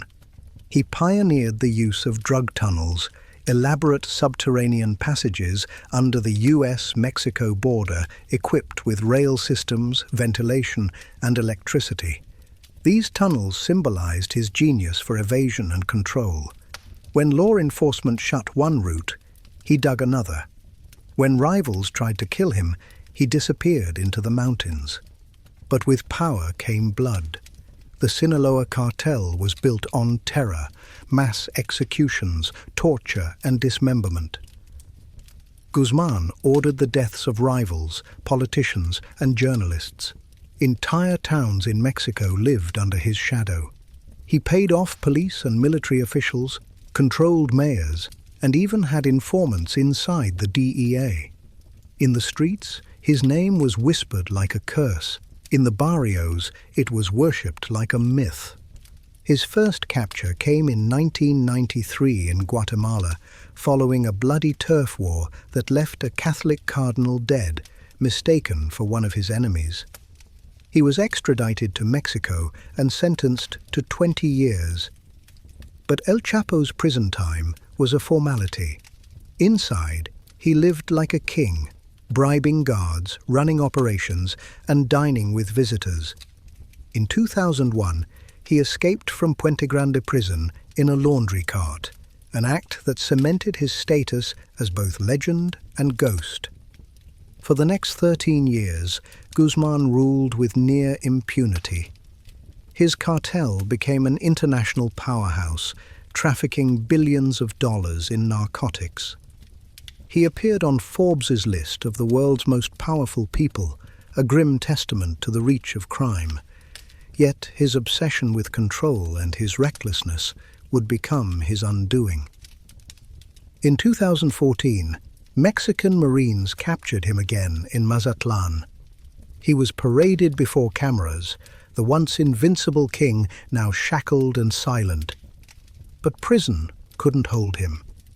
In 2015, he escaped once more, this time through a mile-long tunnel dug directly into his cell shower. The tunnel was so precise it included lighting, ventilation, and a motorcycle rail system. It was audacious even by his standards, and it humiliated the Mexican government. After a year on the run, El Chapo was captured again in 2016. This time, there would be no escape. He was extradited to the United States, tried in New York, and in 2019 sentenced to life in prison plus 30 years. His conviction ended the reign of one of history's most notorious criminals, a man whose crimes had reshaped nations. Now he resides in ADX Florence, the Alcatraz of the Rockies. For a man accustomed to commanding armies, living in a cell barely larger than a closet is the ultimate punishment.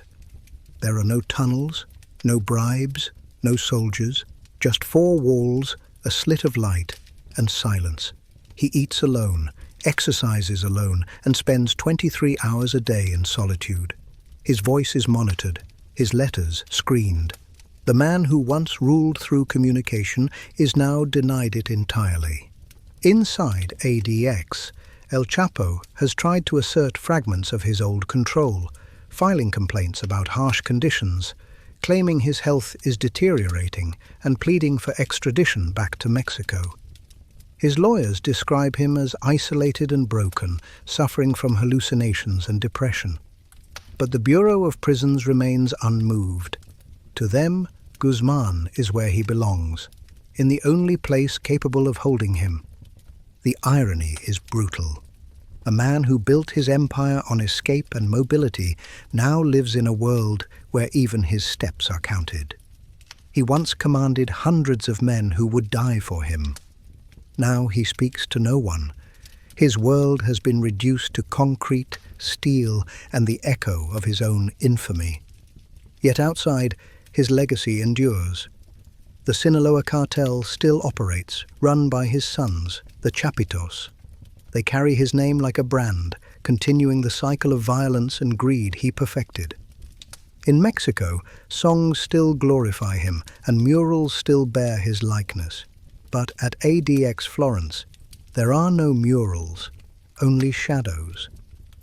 For the Bureau of Prisons, El Chapo's confinement is a victory, proof that even the most elusive criminal can be buried by the system.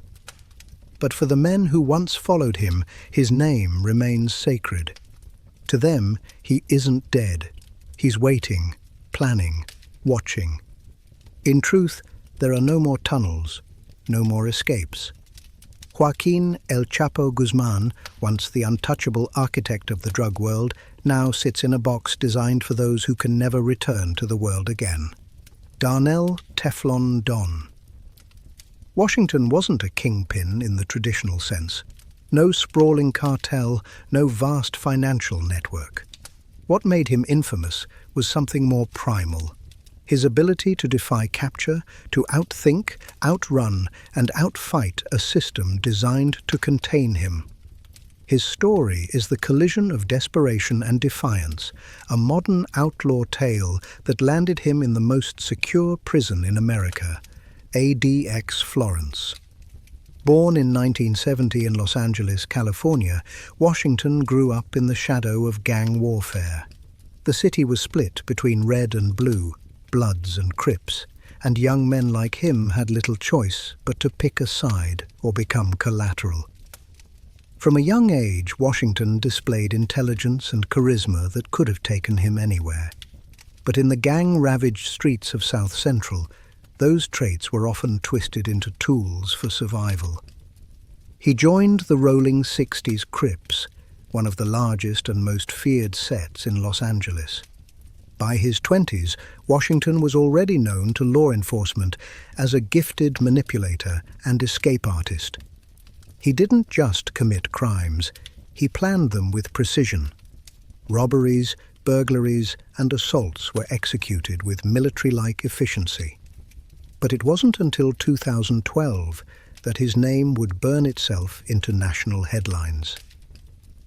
That year, Darnell Washington and his wife Tanya launched a cross-country crime spree that began with one of the most daring prison escapes in California's recent history.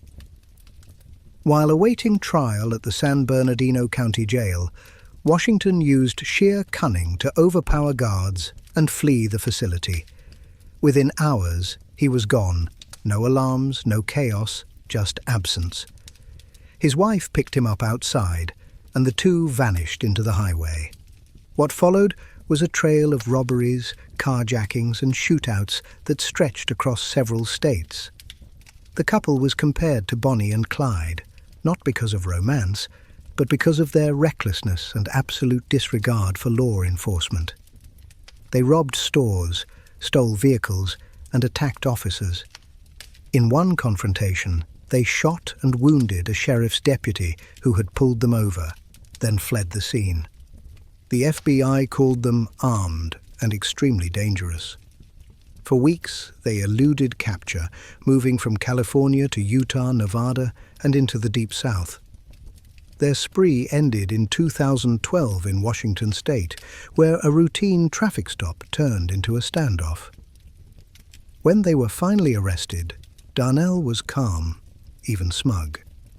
"You'll never hold me," he reportedly told the arresting officers. "You never do."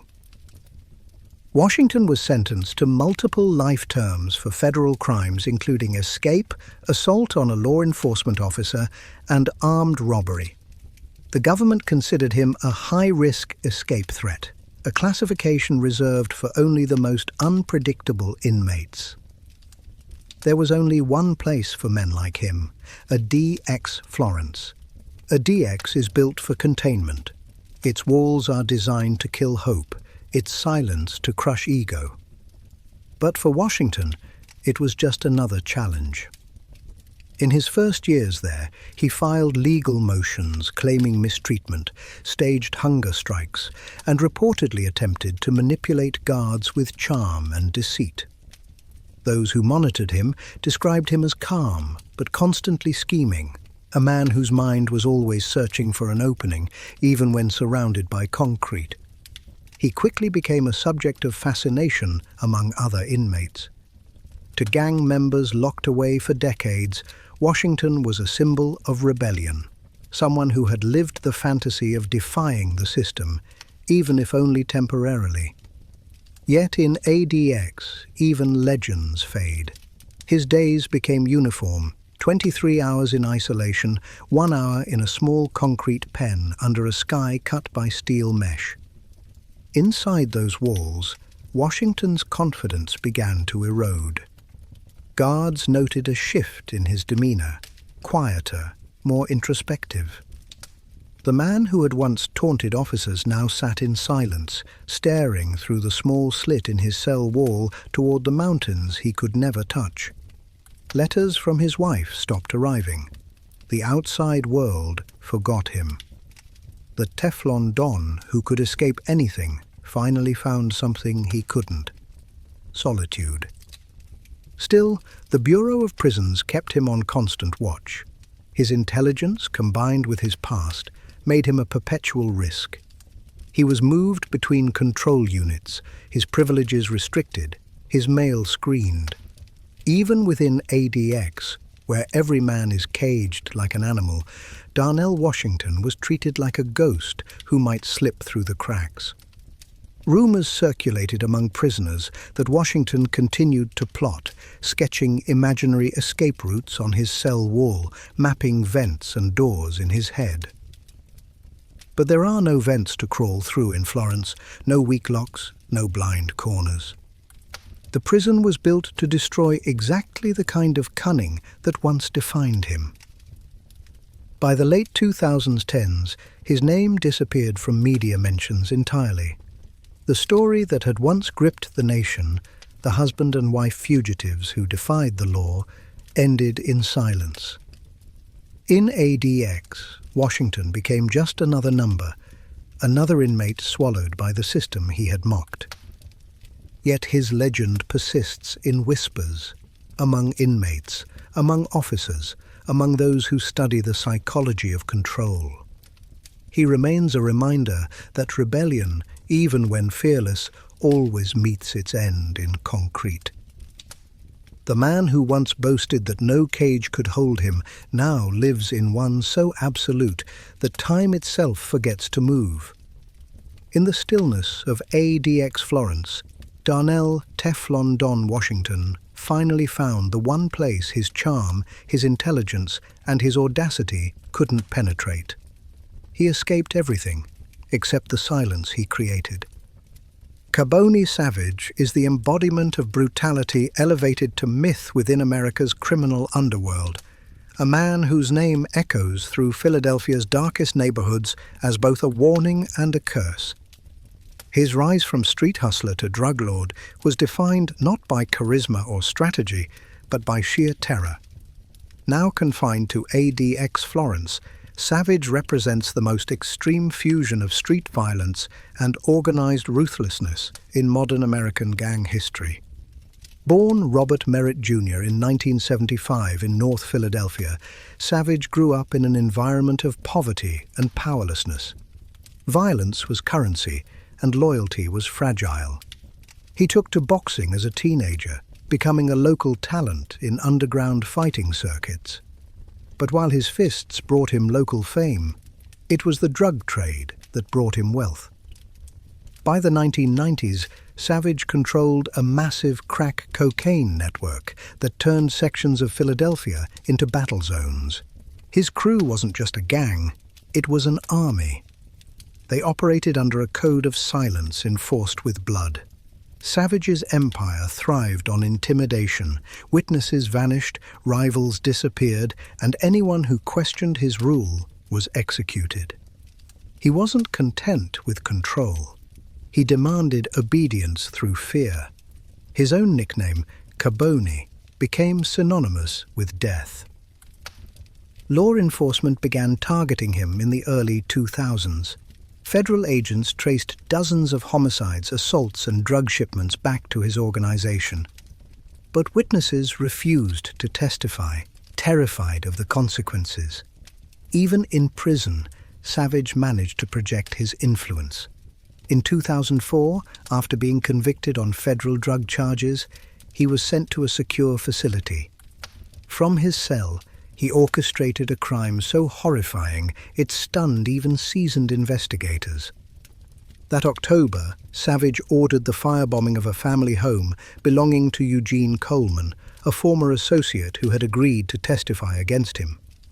The attack, carried out by Savage's brother and other members of his gang, was meant to send a message. Instead, it became one of the most disturbing crimes in Philadelphia's history. 7 people died in the blaze, including 4 children. Their home was reduced to ash within minutes. Federal prosecutors later revealed phone transcripts in which Savage mocked the victims, laughing about the screams heard during the fire. "They got what they deserved," he said. It was a moment that crystallized his evil, not as a man driven by desperation, but by an obsession with power and revenge. When the case finally reached trial, the evidence was overwhelming. Witnesses testified behind screens, voices distorted for protection. Recordings captured Savage ordering hits, boasting about executions, and threatening federal agents. The courtroom atmosphere was tense. Jurors visibly recoiled when prosecutors played tapes of him describing how snitches burn slow.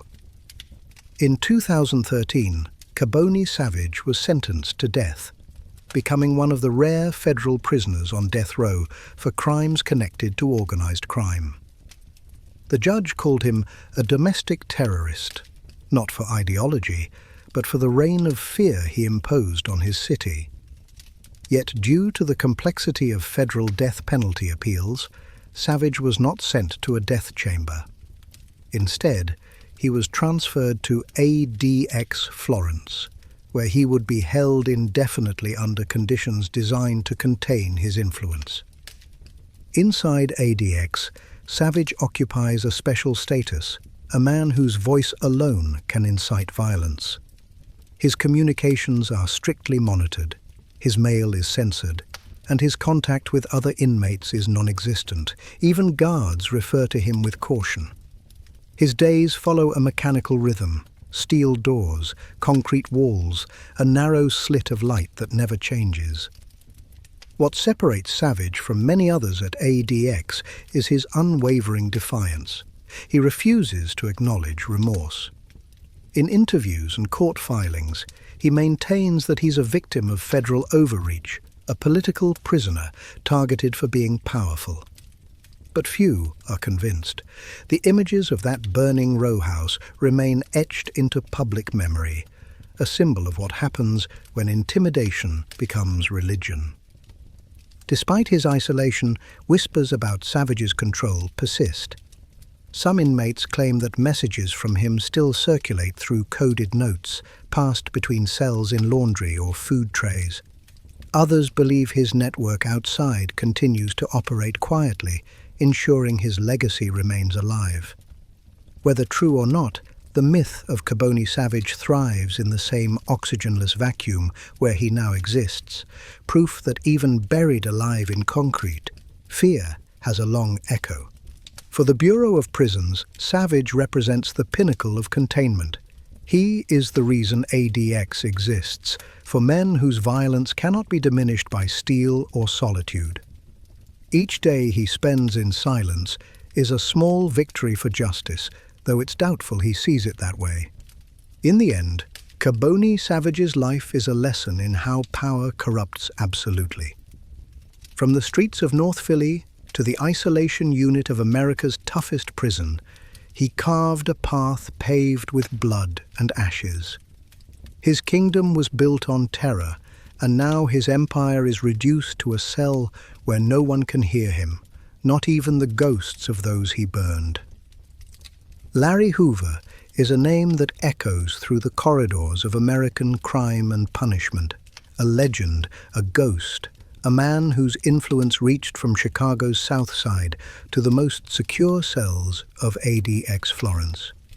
To many, he is the embodiment of the American gang lord, intelligent, ruthless, and paradoxically charismatic. To the US government, Hoover represents a persistent threat, the prototype of how organized crime evolves, even behind walls. Born in 1950 in Jackson, Mississippi, Hoover moved with his family to Chicago as part of the Great Migration, where thousands of African-American families sought opportunity and safety from the Jim Crow South. But the South Side offered its own kind of war zone. Violence, poverty, and racial segregation molded Hoover into a survivor. By his early teens, he was running with local street crews.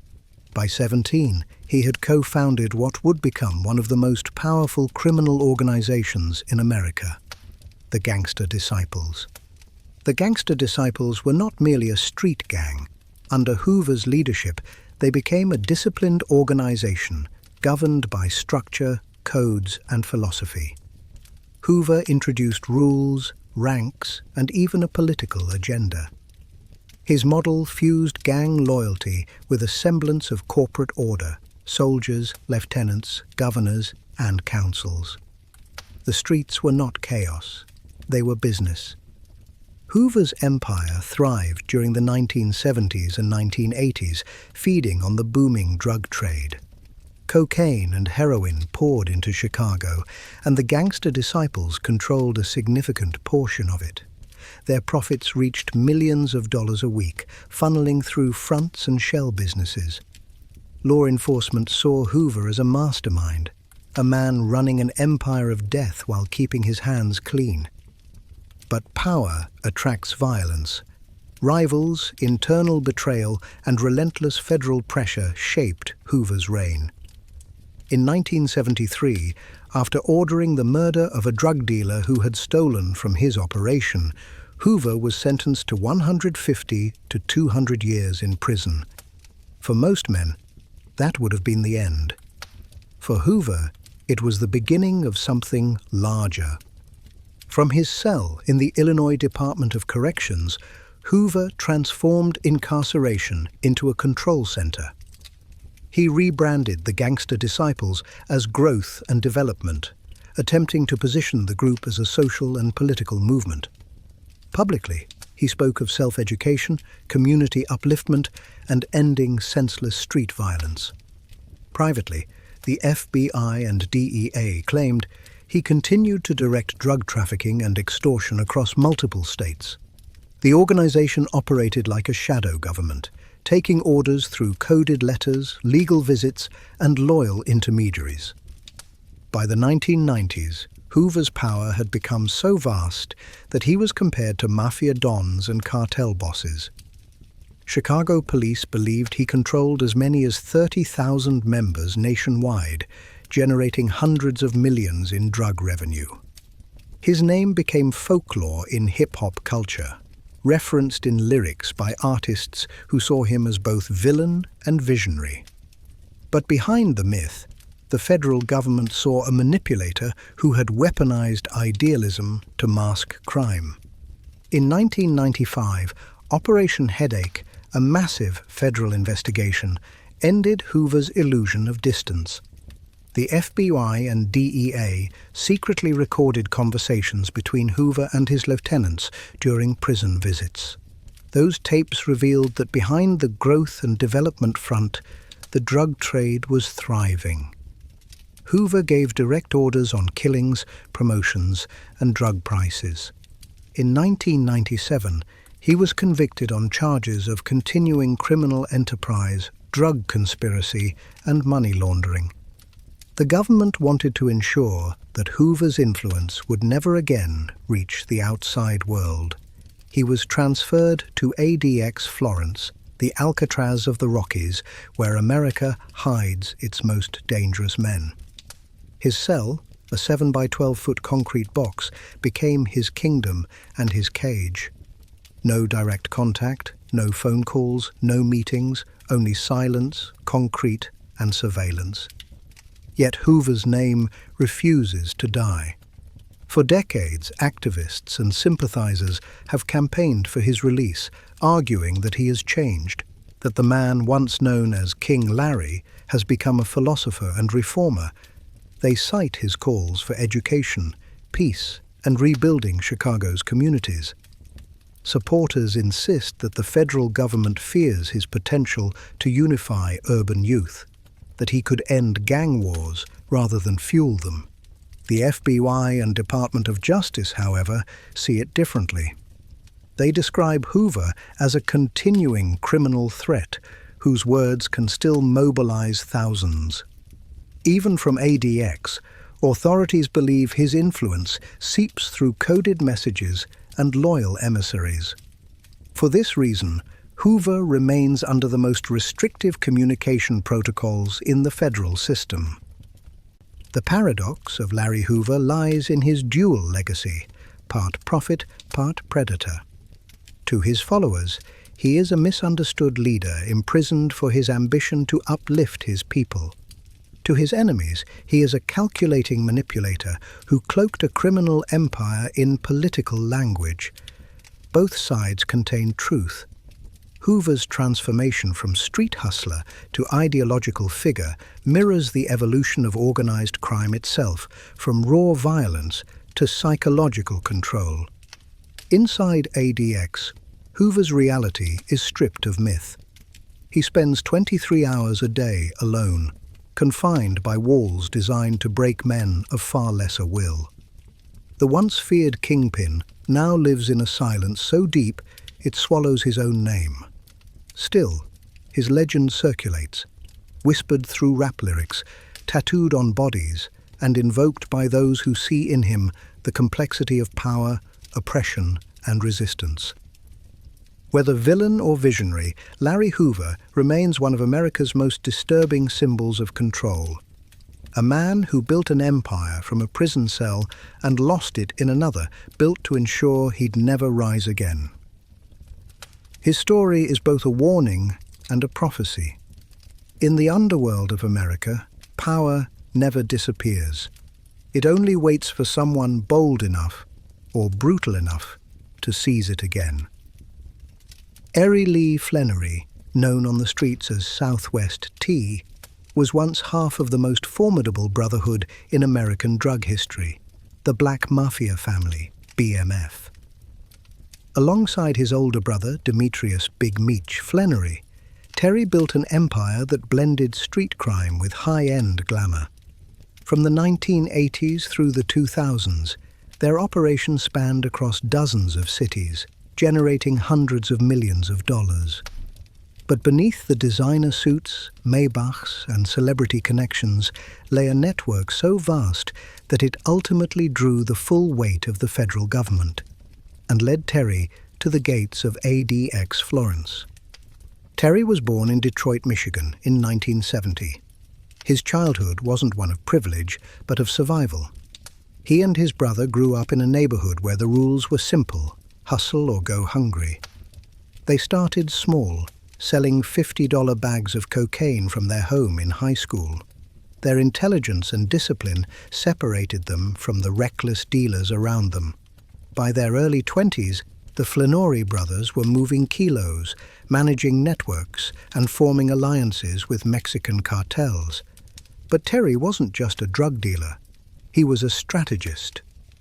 If Big Meech was the charismatic public face of BMF, the man who partied with rappers and hosted champagne-soaked galas, Terry was the quiet tactician who made sure the operation ran with military precision.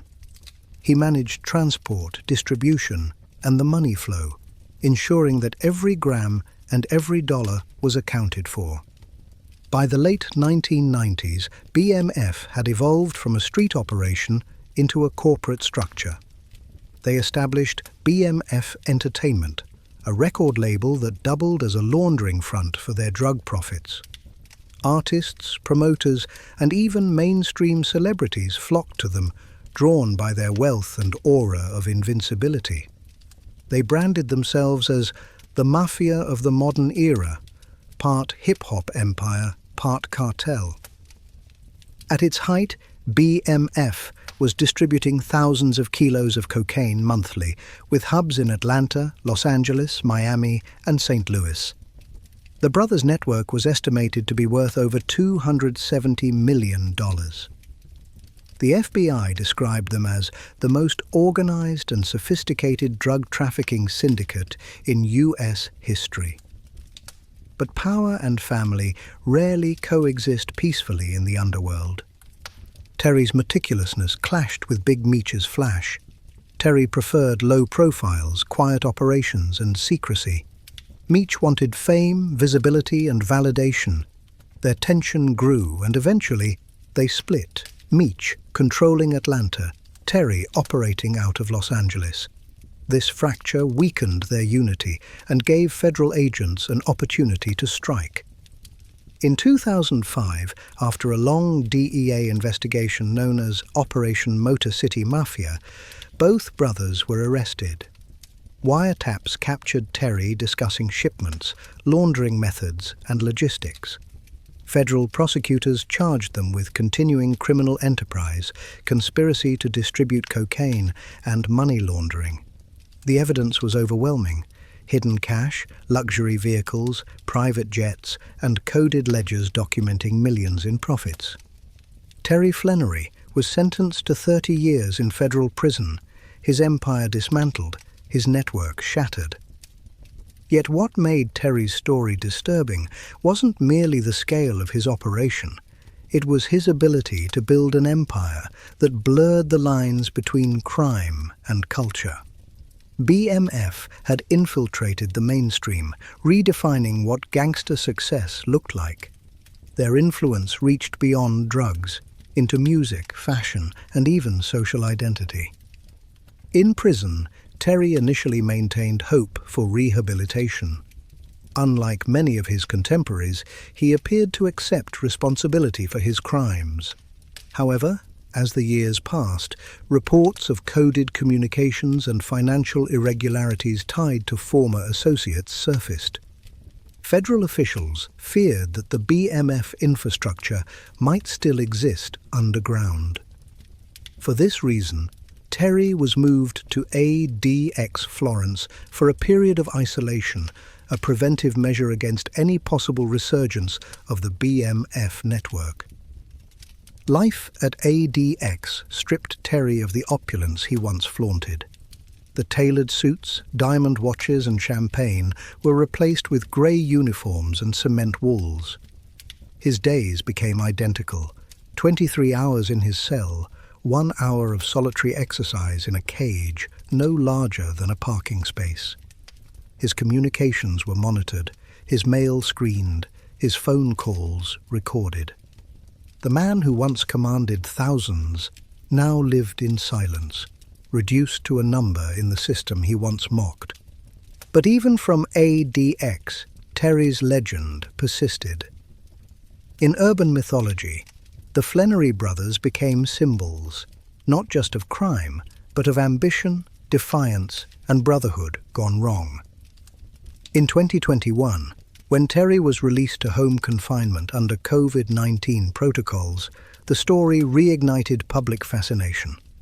But the real Terry, the strategist who built BMF brick by brick, remains a cautionary tale. Brilliance corrupted by greed, loyalty devoured by ego, and family undone by power. ADX Florence exists for men like Terry, men who once commanded empires with words, whose ideas could still inspire rebellion, even from behind bars. For years, Terry's voice was silenced by concrete and steel. But his legacy, like that of his brother, continues to ripple across America's cultural and criminal landscape. Proof that even when the empire falls, the myth of the gangster never truly dies. George G. Gelabert is one of those names that circulate in whispers within the criminal underworld, a legend known more for the violence surrounding him than for any single act. A towering figure within the Mexican mafia, or La M, Gelabert's name became synonymous with brutality, loyalty, and silence, the three commandments that defined the organization's rule both inside and outside prison walls. Today, confined within ADX Florence, he represents the extreme of what happens when a man gives his life entirely to a code of death and dominance. Born in East Los Angeles during the late 1960s, Gelabert grew up surrounded by poverty, gang warfare, and systemic neglect. The neighborhoods were battlefields divided by colors and pride. For many, survival meant choosing a side early. By 15, George had already been initiated into one of the local sureño sets that fed soldiers into the Mexican mafia's ranks. Violence was not just a necessity, it was a language, and Gelabert spoke it fluently. His rise within La M was swift and bloody. Known for his fearlessness and composure under pressure, Gelabert earned a reputation as an enforcer who could execute orders without hesitation. When higher-ranking members inside state prisons needed retribution carried out, George was the hand that delivered it. Stabbings, assaults, and disappearances followed his name like shadows. He didn't ask questions, and he didn't miss. The Mexican mafia operated with military precision. It was less a gang than an organized institution with deep networks in state and federal prisons. Its influence reached far beyond the walls, dictating who lived and died on the streets, controlling the narcotics flow, and taxing other Latino gangs for permission to operate. Gelabert's loyalty to this structure earned him not only protection, but power. By the late 1990s, he had become one of La M's regional lieutenants, overseeing operations across parts of California and Arizona. But with power came the inevitable bloodshed. When rival factions within La M began to form, each vying for control over lucrative territories, Gelabert found himself in the middle of a silent war. Those who opposed him vanished. Bodies turned up in alleys, deserts, and rivers. Federal authorities noticed. In 2003, the FBI launched Operation Black Widow, targeting La M's leadership and enforcers across multiple prisons. Gelabert's name surfaced repeatedly in intercepted communications linked to drug shipments, hit orders, and extortion rackets. His arrest came in 2005 after a series of coordinated raids. When agents stormed his residence, they found coded ledgers, burner phones, and cash hidden in hollowed-out furniture. Despite overwhelming evidence, Gelabert refused to cooperate. "You can't betray what's inside your blood," he reportedly told agents. That refusal sealed his fate.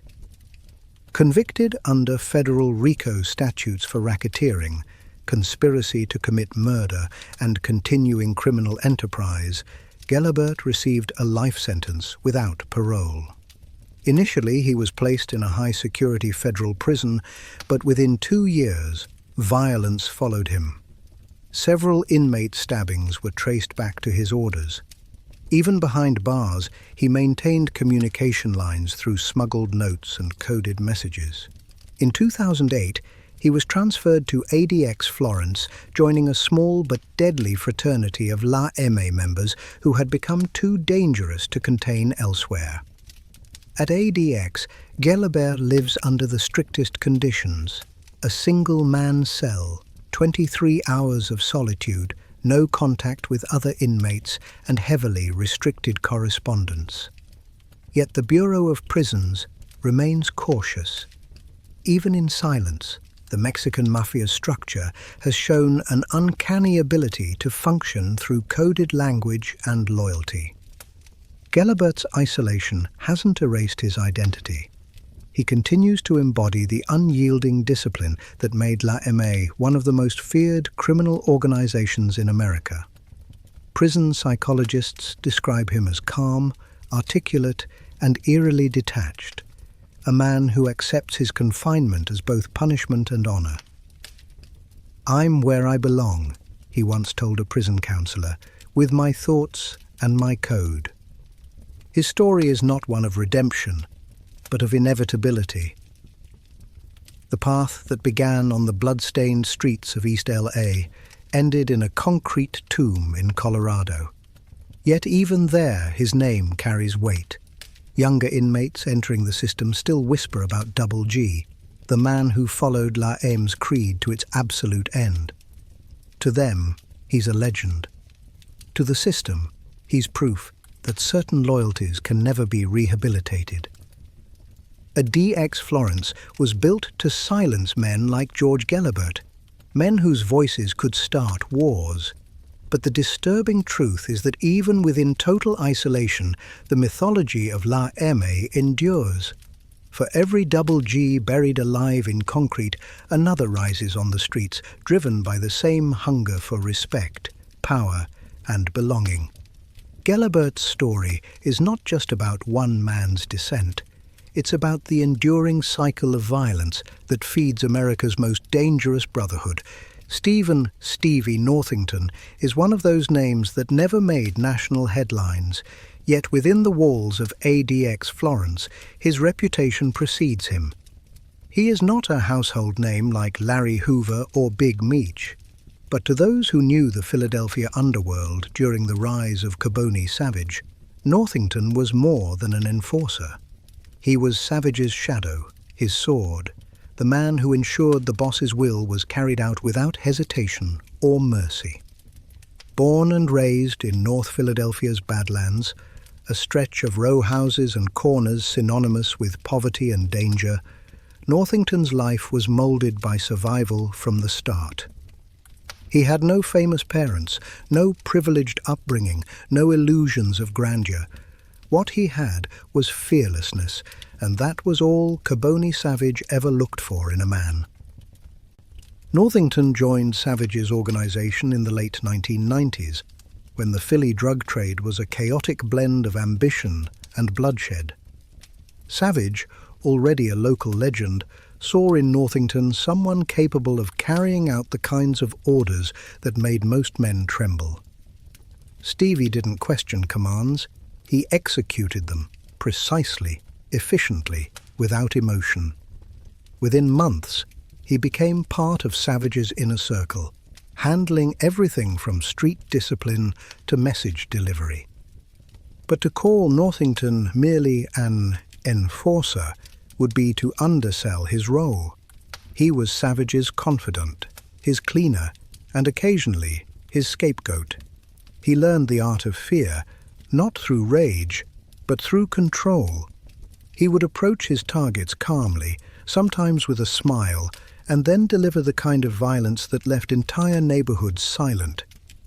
Witnesses were not killed in anger, but as examples.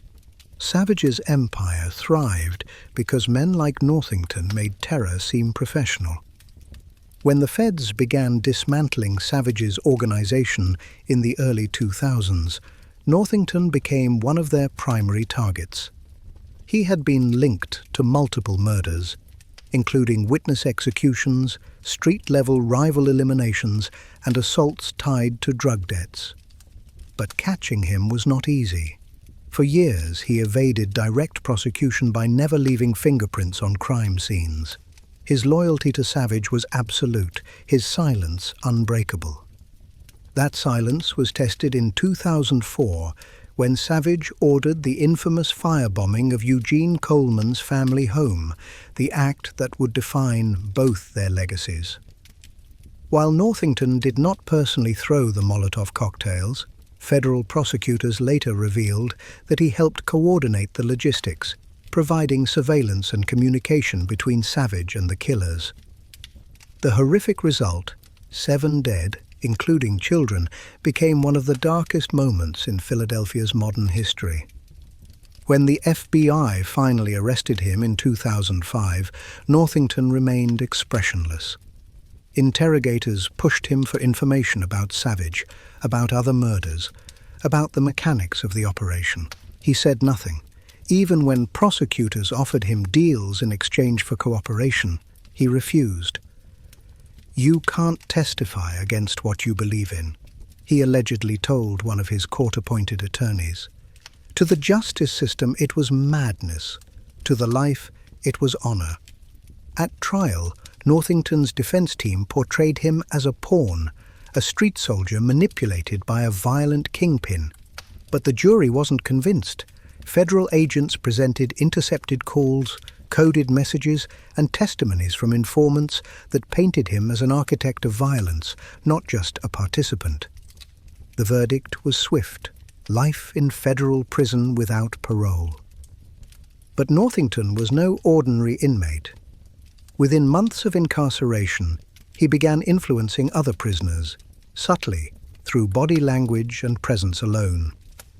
Guards noticed how other inmates deferred to him, how disputes were settled with a look instead of a fight. The Bureau of Prisons understood what that meant. Northington's authority extended beyond physical violence. It was psychological. In 2012, after intelligence reports suggested he was communicating with outside gang affiliates, he was transferred to ADX Florence, the only place designed to completely sever such ties. Inside ADX, Stevie Northington became a ghost. No visitors, no phone privileges, no human contact beyond passing trays through metal slots. His world shrank to concrete, silence, and the steady hum of ventilation. Yet even in that isolation, guards reported his demeanor remained unchanged, calm, collected, unbroken. While other inmates screamed, self-harmed, or begged for transfers, Northington simply existed. Prison psychologists have described men like him as institutionalized soldiers. They don't crumble under confinement. They adapt to it. To Northington, the walls of ADX are not punishment. They are routine. His life has always been about survival under pressure, whether on the streets or in the system. Now, survival simply means breathing one more day in a cell no larger than a parking space. The disturbing part of Northington's story isn't just the violence he committed. It's his calm acceptance of what he became. He doesn't rant about injustice or claim innocence. He doesn't seek redemption or attention. He simply exists, like a machine built for a war that never ends. For the government, that makes him one of the most dangerous kinds of men, not because he's violent, but because he's content to remain so forever. Today, Stevie Northington is rarely mentioned in media or court documents. But within ADX, his reputation is alive. Guards still speak his name with caution, and other inmates, even those in neighboring isolation units, recognize it. He is the quiet presence that reminds everyone that behind the world's most secure walls, some men remain exactly what they were: predators with patience. Northington's story is the epitome of the American gang enforcer, born in chaos, molded by violence, and entombed in silence. His life is proof that the real monsters don't always scream or rage. Sometimes they sit quietly in their cells, remembering the empire they once helped build. Few names strike as much fear within the U.S. prison system as Barry "Killer B" Mills, one of the deadliest and most influential leaders in the history of the Aryan Brotherhood AB. For decades, Mills embodied the raw, organized brutality of white supremacist prison gangs, operating from behind bars, yet controlling entire networks of murder, drug trafficking, and extortion that reached across multiple states. When he arrived at ADX Florence, he wasn't just another inmate. He was a legend among killers. Born in 1948 in California, Barry Mills's early life offered few clues about the monster he'd become. He grew up in a working-class family, often in trouble with the law, drifting from petty theft to violence. His first major sentence, armed robbery, landed him in California's state prison system in the 1970s, during one of the most chaotic eras in prison history. It was there, amid racial warfare behind bars, that Mills found both his purpose and his people. The Aryan Brotherhood was born in 1964 at San Quentin as a response to racial tensions, positioning itself as a white supremacist organization that used extreme violence to secure control. Mills joined early on, quickly distinguishing himself for his ferocity and intelligence. He wasn't just a soldier. He was a strategist who understood how to turn chaos into control. He learned that fear, when systematized, could be a form of currency. Throughout the 80s and 90s, Mills rose through the AB ranks, ultimately becoming one of its national leaders. Alongside Tyler the Hulk Bingham, Mills transformed the group into a criminal empire that rivaled entire cartels. Under his leadership, the Brotherhood's operations extended beyond prison walls, coordinating contract killings, meth distribution, and even organized hits on rival gang members.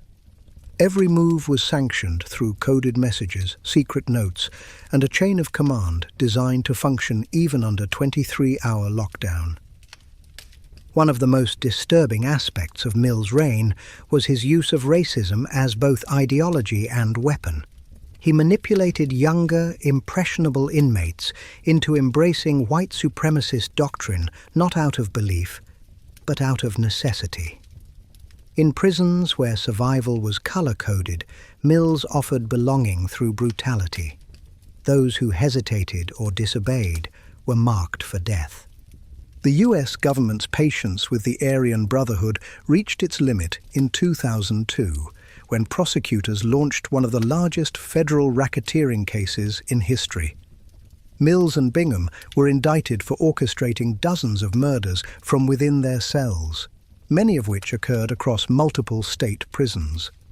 The indictment detailed how Mills ordered hits with astonishing precision, including the murder of Frank Copperhead Joyner and John Cat Shannon, rival white inmates who had dared to question the Brotherhood's hierarchy. The trial was a spectacle of evil: letters smuggled in toothpaste tubes, coded messages etched into Bibles, and testimonies from terrified witnesses who knew betrayal meant certain death. Mills, representing himself for much of the proceedings, displayed an unnerving calm. When prosecutors recited the list of men he allegedly had killed or ordered killed, Mills smirked and told the court, "That's just business." In 2006, Mills was convicted of multiple counts of racketeering and murder. Though already serving life sentences, he was formally sentenced to 4 additional life terms without parole. The government's goal wasn't merely to punish him, it was to bury him in the deepest isolation possible. Thus, he was transferred to ADX Florence, the Alcatraz of the Rockies. At ADX, Mills was placed in Range 13, the most restrictive part of the facility, reserved for inmates deemed too dangerous for any human contact. His cell, barely 7 by 12 feet, became both his office and his tomb. Yet even within this concrete box, Mills' influence endured. Letters, intercepted by guards, hinted that he continued to communicate with AB members nationwide through coded language and trusted intermediaries. The Bureau of Prisons responded with extreme measures, restricting his mail, his reading materials, even his access to news. Mills's presence at ADX was both psychological and symbolic. Guards referred to him as the Quiet Storm. He rarely spoke, but his gaze carried authority. Other inmates, even from rival gangs, recognized that within those walls, Mills represented a kind of dark royalty, a man who had shaped decades of prison violence with a pen and a whisper. By the 2000s, Mills' health had begun to fail, but his legend only grew. Younger Aryan Brotherhood members revered him as a martyr, a man who never rolled over despite facing death behind glass and steel. He refused interviews, refused cooperation, and never renounced the Brotherhood. In a final act of defiance, he continued to sign letters to fellow inmates with AB forever. In 2018, Barry Mills died in his ADX cell at age 70. His death was quiet, unnoticed by the outside world, but inside America's prison system, it was seismic. The leadership void he left sparked violent struggles across multiple prisons as factions fought to claim his legacy. Mills's story is disturbing, not only because of his violence, but because of his discipline. He was not a chaotic killer. He was methodical, ideological, and completely detached from morality. He showed that a man could control an empire of hate without ever leaving a locked cell. Today, his name lives in infamy. To correctional officers, he is a reminder of how fragile control can be. That even in the world's most secure prison, one man's influence can still cause blood to spill hundreds of miles away. To criminologists, Mills represents the ultimate evolution of organized crime within confinement, the transformation of isolation into command. He died alone, in silence, as he lived most of his life. But the shadow of Barry "Killer B" Mills remains etched into the walls of ADX Florence. A ghost of organized violence, a symbol of what happens when ideology and power meet in a man who feels nothing at all. If Barry "Killer B" Mills was the mind of the Aryan Brotherhood, Tyler the Hulk Bingham was its muscle, the living embodiment of violent dominance within the prison hierarchy. Together, Mills and Bingham ruled over a sprawling white supremacist network that turned the most secure prisons in America into stages of orchestrated bloodshed. At ADX Florence, Bingham's legend loomed as large as his frame. A man who could kill with silence, manipulate with words, and command loyalty through fear alone. Born in 1947 in Texas, Tyler Davis Bingham grew up in the post-war American South, where violence and racism were part of everyday life. From a young age, Bingham was drawn to street fights and outlaw culture. By his early 20s, he was already cycling in and out of jails, convicted on charges ranging from assault to armed robbery. His reputation for brutality preceded him long before his name became synonymous with organized prison terror. When he entered the California prison system in the 1970s, racial divisions were razor-sharp. The Aryan Brotherhood was still consolidating its power, battling both Black and Latino prison gangs in a never-ending struggle for control. Bingham didn't just survive this war, he thrived in it. His physical size and willingness to do whatever it took made him an immediate asset. But what truly set Bingham apart was his cunning. He understood that in prison, violence wasn't random. It was strategy. Every stabbing, every fight, every alliance was a calculated move in a larger game of dominance. By the 1980s, Bingham had become one of the Brotherhood's most feared enforcers. Guards described him as a man with a calm face and murder behind the eyes. His leadership style was direct, loyalty through terror. Inmates who crossed him rarely got a second chance. Those who obeyed him found a strange form of protection, provided they were willing to kill when told. Bingham's partnership with Barry Mills solidified during this era. While Mills operated as the Brotherhood's political and logistical brain, Bingham served as its field general. He coordinated assaults, approved murders, and maintained communication with AB factions across multiple state facilities. Together, they transformed a loose network of violent inmates into one of the most powerful criminal organizations in the United States. When the FBI launched Operation Black Rain in the early 2000s, a multi-year investigation into the Aryan Brotherhood, Bingham's name appeared on nearly every major indictment. Prosecutors alleged that he, alongside Mills, ordered murders from within the walls of maximum security prisons using coded messages and legal correspondence. Some killings were over drug debts, others were retaliations for perceived disrespect. Many were simply to remind the system who really ran the prisons. During his trial, witnesses described Bingham as the voice of execution for the Brotherhood. When Mills made strategic decisions, Bingham enforced them without hesitation. Prosecutors claimed he approved the killing of at least 3 inmates in a single month, including a high-profile hit on a rival Mexican mafia member in federal custody. He reportedly communicated orders through a complex web of legal notes, carefully worded, often in code, and nearly impossible to trace directly to him. Bingham was convicted of multiple racketeering and murder charges in 2006 and, like Mills, was sentenced to multiple life terms without parole. His transfer to ADX Florence was both an act of punishment and containment. The government's message was clear. The Brotherhood's reign of terror would be sealed in concrete and silence. At ADX, Bingham was placed in Range 13, a corridor known as Hell's Row, housing some of the most violent and dangerous men in America. Inmates like Ramzi Youssef, Richard Reed, and Ted Kaczynski occupied neighboring cells, but none held the same level of command that Bingham did over the invisible empire beyond those walls.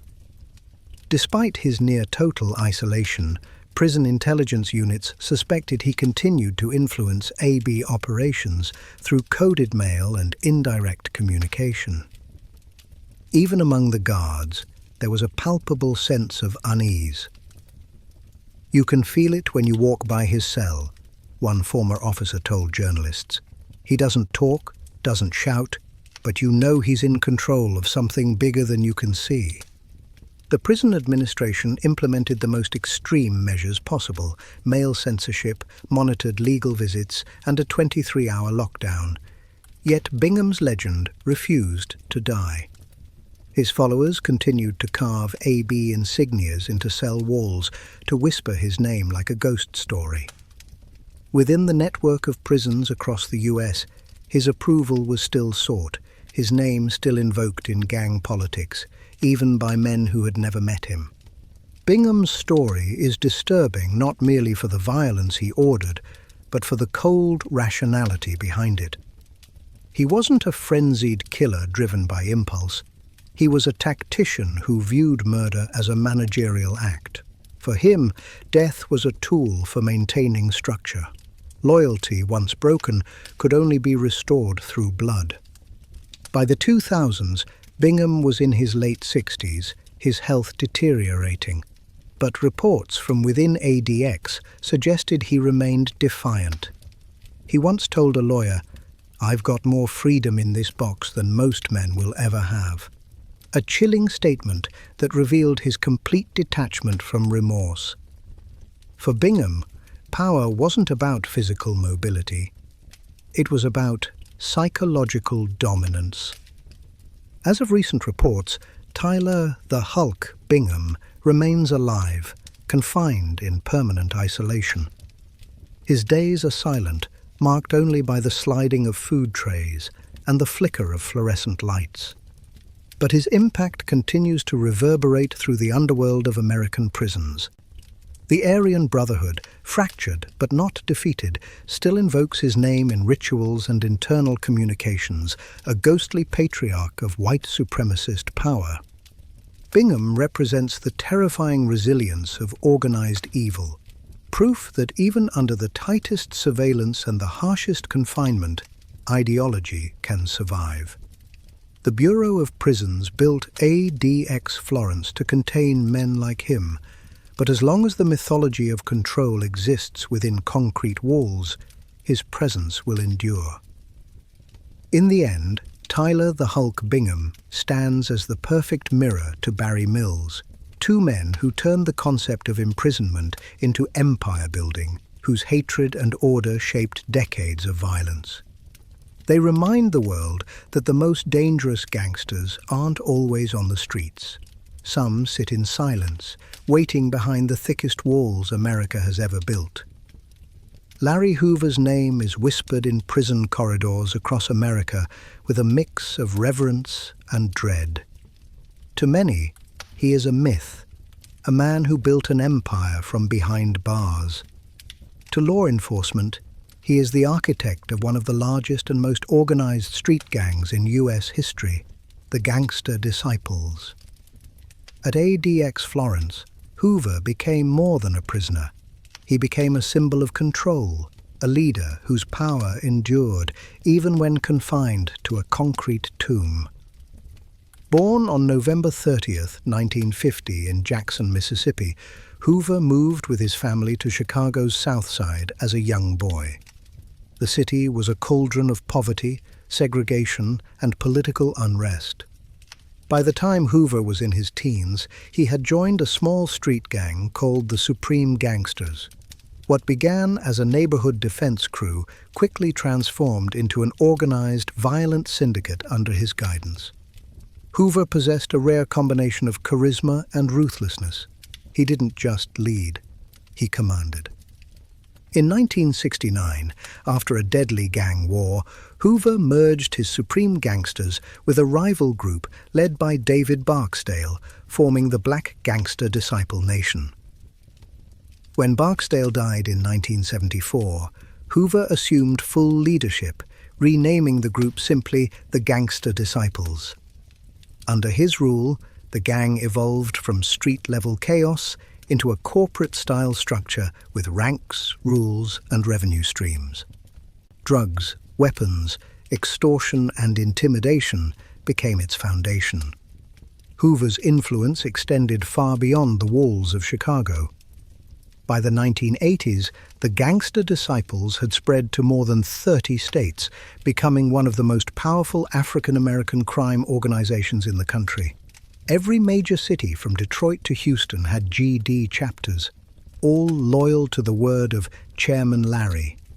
Even in prison, Hoover controlled the flow of narcotics and violence through coded letters, phone calls, and loyal intermediaries.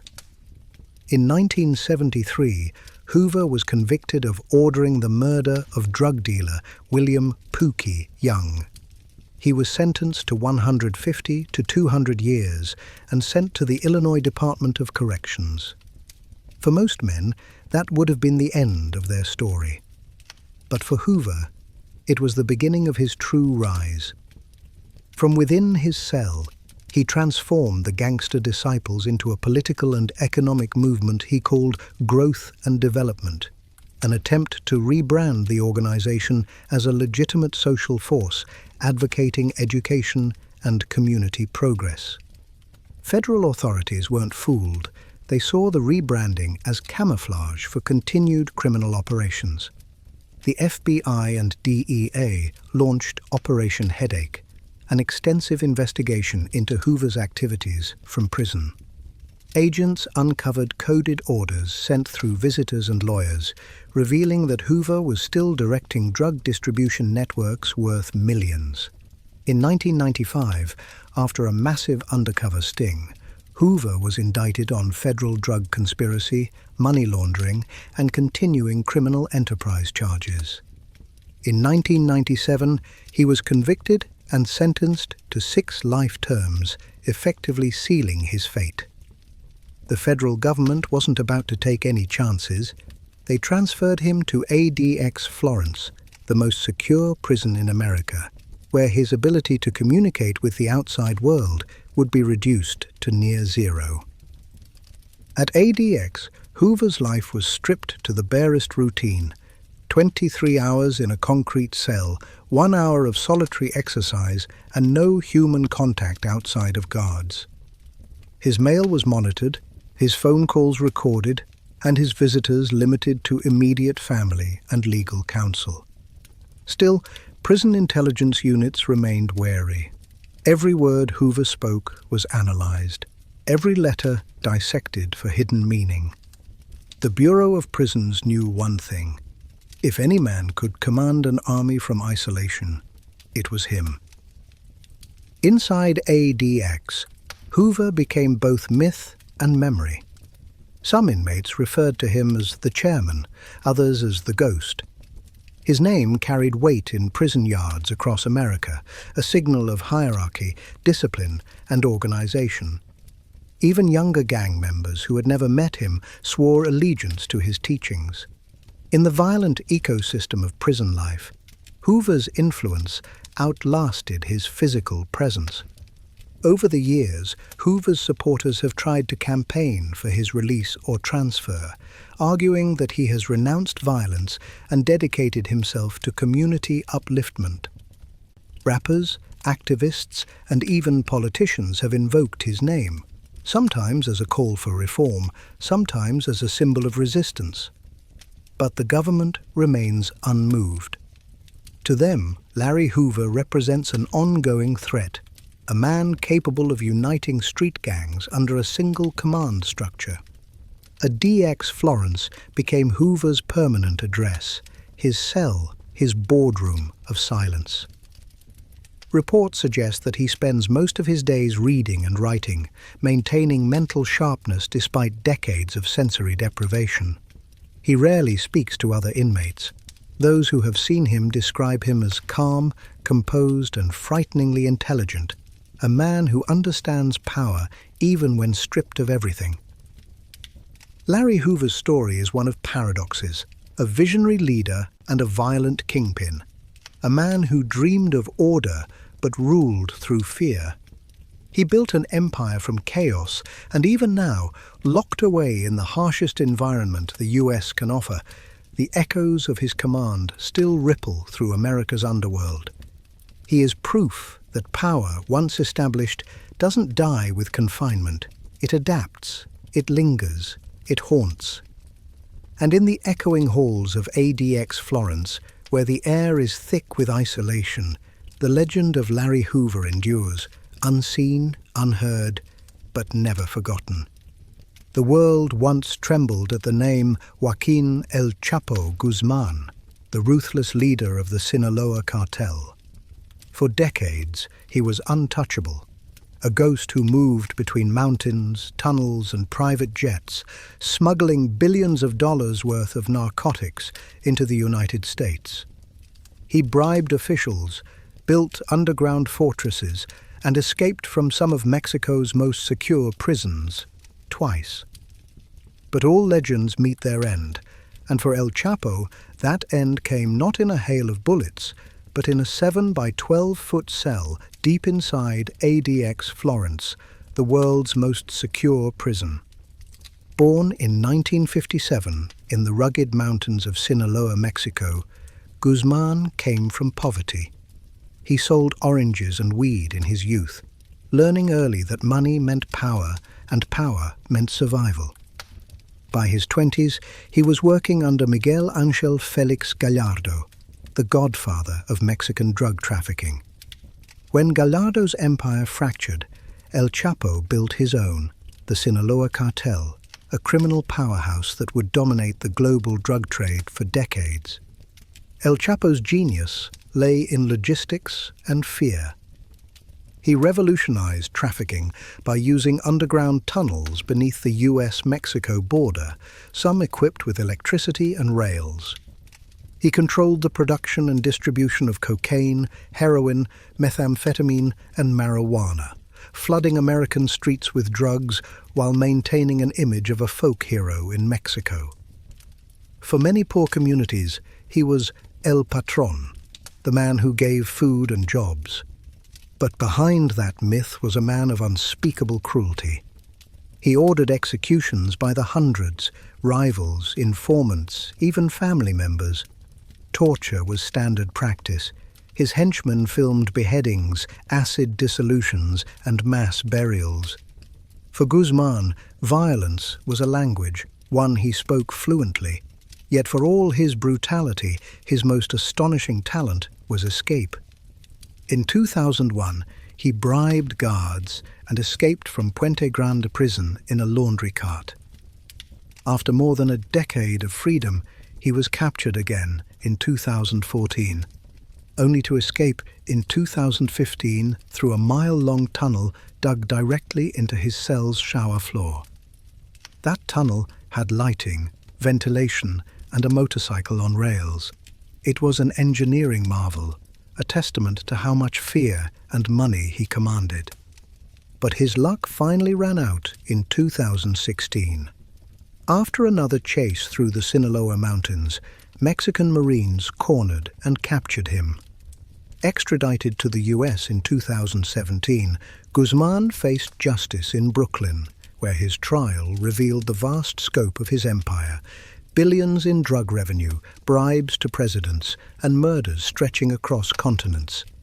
Witnesses spoke of his paranoia, his temper, and his obsession with control.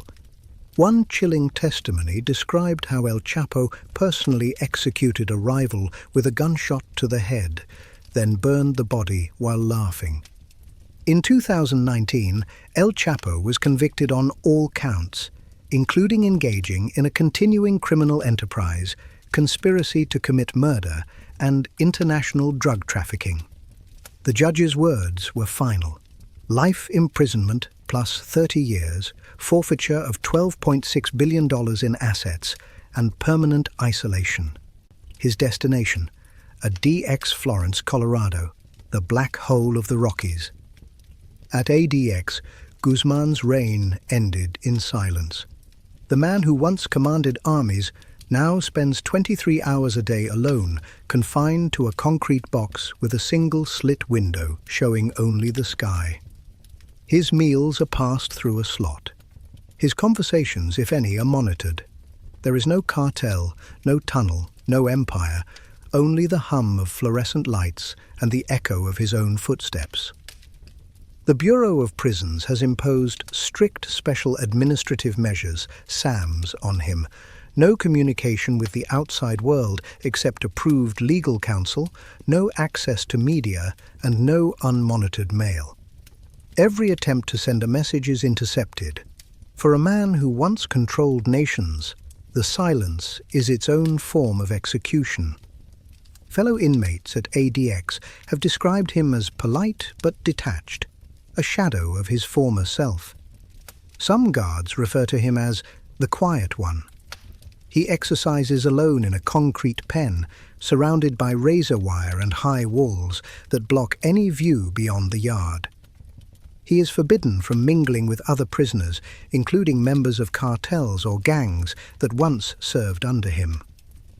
In Mexico, songs are still sung about El Chapo, narco corridos that romanticize his exploits. But inside ADX, there are no songs. There is only time, endless, heavy time. The man who once built tunnels to freedom now stares at walls built to erase men like him. For law enforcement, his imprisonment marked a global victory, the end of an era of open cartel dominance. But for many, it also raised questions about the system that helped create him: the demand for drugs, the corruption that let him rise, and the poverty that fed his legend. El Chapo's story is disturbing not just for its violence, but for what it says about power itself. He proved that money and blood could rule nations, but also that even the most powerful men can be buried in silence. His empire was not destroyed by bullets or betrayal, but by concrete, steel, and solitude. Now, as the sun rises and sets over the Rockies, Joaquin Guzman sits alone. The king without a kingdom, the boss without an army, the legend devoured by the very darkness he created. And in the endless quiet of his cell, he is forced to confront the one enemy he could never control: time itself. Thomas Silverstein's name is synonymous with extreme isolation, violence, and psychological warfare within the US prison system. To many, He was the embodiment of pure menace, a man so dangerous that the federal government decided no one should ever come near him again. His story is not just about crime, but about what happens when a man spends decades in total solitude, locked away in a world of shadows, concrete, and regret. Born in 1952 in Long Beach, California, Silverstein's early life hinted at the chaos to come. He grew up amid instability, bouncing between homes and struggling with authority. His first brushes with the law came early: petty thefts, robberies, and drugs. By the 1970s, he was already in the California prison system, where violence was currency and respect was survival. It was behind bars that Silverstein's life took a dark, irreversible turn. He became affiliated with the Aryan Brotherhood, AB, a white supremacist prison gang notorious for murder, drug trafficking, and extortion. Inside, the AB operated like a paramilitary unit, enforcing its rule through brutality. Silverstein, tall, quiet, and eerily calm, quickly rose through the ranks, becoming one of its most feared enforcers. In 1983, everything changed. While incarcerated at USP Marion, then the most secure federal prison in the US, Silverstein committed a murder that would seal his fate forever. He stabbed correctional officer Merle Klutz to death in full view of other inmates. The killing was methodical and deliberate. Silverstein ambushed Klutz, stabbing him 40 times with a homemade shank. The motive, according to Silverstein, was revenge. He claimed Klutz had been harassing him, moving him repeatedly and treating him like an animal. Whatever the reason, the act sent shockwaves through the Bureau of Prisons. A correctional officer had been killed by an inmate inside one of the nation's most secure facilities. The response was swift and absolute. The federal government decided Thomas Silverstein would never again have physical contact with another human being. He was placed in no human contact status, the harshest form of solitary confinement in American history. From 1983 until his death in 2019, Silverstein lived in total isolation, 36 years of silence. His cell was a 7 by 12-foot concrete box with solid walls, soundproof doors, and minimal light. Meals were delivered through a slot. Communication was done through small openings. For years, he was kept in a specially designed underground cell at ADX Florence, built solely for him. Guards nicknamed it the Silverstein Suite, not out of luxury, but because of its permanence. He had no cellmate, no contact with other prisoners, no recreation yard. His world consisted of a bed, a toilet, and a small desk. He painted to keep sane, writing long essays about prison reform and his experiences. "I am a ghost in a concrete tomb," he once wrote in a letter. "I exist, but I do not live." Over the years, the Bureau of Prisons justified his isolation as a matter of safety. Silverstein was considered too dangerous to be among others, both for guards and inmates. Yet, human rights advocates argued that his conditions were psychological torture, pushing the boundaries of what was legally and morally acceptable. Solitary confinement for weeks or months can break most men. Silverstein endured it for 3.5 decades. Despite his reputation, those who interacted with him described a man who had become eerily calm, articulate, and introspective. He studied law, Buddhism, and philosophy. In one interview, he said he was no longer the monster he had been, but that his environment had turned him into something less than human. "They didn't just lock me up," he wrote. "They buried me alive." His story forced a national conversation about the use of solitary confinement in the U.S. penitentiary system. Legal scholars, psychologists, and human rights activists cited him as a prime example of how the human mind deteriorates in isolation. Some saw him as an irredeemable killer, others as a man transformed by his own suffering. In 2019, Thomas Silverstein died at age 67 from heart complications at St. Anthony Hospital in Colorado. When word of his death reached the public, reactions were mixed. To the families of Officer Klutz and others he had harmed, it was justice long overdue.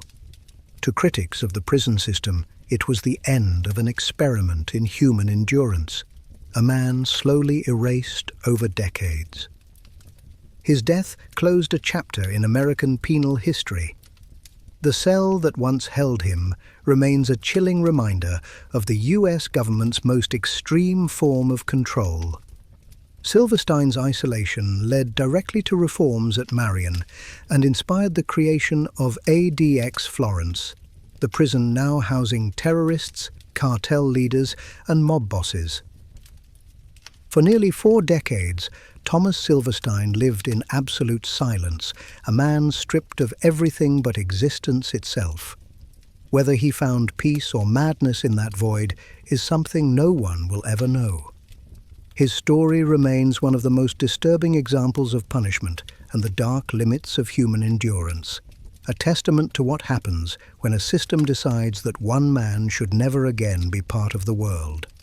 In the end, Thomas Silverstein's cell became his coffin, and his silence became his legacy, a haunting echo from the deepest corners of American justice.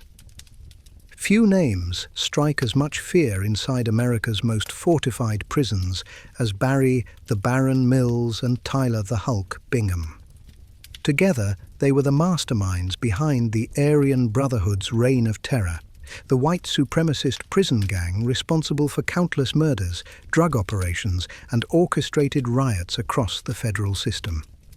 At ADX Florence, these two men became living symbols of how control, ideology, and violence could thrive even in the most secure cages in America. Barry Mills was born in 1948 in California, and by the late 1960s, he had already found himself behind bars. Known for his intelligence and charisma, Mills quickly ascended in prison ranks, not through brute force alone, but through calculated leadership. He was both ruthless and strategic, capable of making alliances with other gangs when it served the Brotherhood's purpose. By the 1980s, Mills had become one of the gang's highest-ranking generals, directing operations from within his cell. Tyler Bingham, born in 1947, was cut from a similar cloth. Brutal, cunning, and fanatically loyal to the Aryan Brotherhood's code of supremacy and control. Together, Mills and Bingham forged an empire that defied prison walls. Their influence extended across penitentiaries, with orders smuggled through coded letters, loyal intermediaries, and corrupt guards. They didn't just survive the system, they ruled it from within. The turning point came in 1995, when the federal government, responding to years of gang-related killings, decided to centralize the most violent offenders under one roof. ADX Florence, the new Supermax fortress in Colorado. It was meant to break the chain of command among gang leaders by isolating them in separate units, cutting off communication. But Mills and Bingham adapted. Through coded messages and inventive smuggling techniques, they continued to run the Aryan Brotherhood's empire from inside ADX. They authorized hits, coordinated attacks, and maintained control of the Brotherhood's drug operations. Their network was so vast that even federal investigators admitted that shutting down their communication completely was nearly impossible.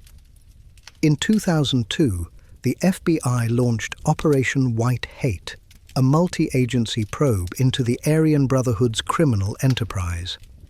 Over 4 years, investigators uncovered a web of murders, conspiracies, and assaults orchestrated by Mills and Bingham. The evidence pointed to their direct involvement in at least 16 murders, many of them ordered from within ADX Florence's sealed walls. In 2006, Both men were indicted and later convicted on charges of racketeering, conspiracy, and murder.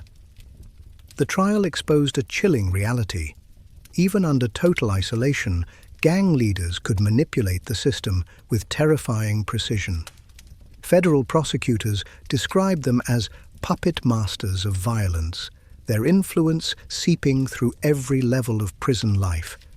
Their trial became a spectacle of defiance. Both Mills and Bingham refused to express remorse.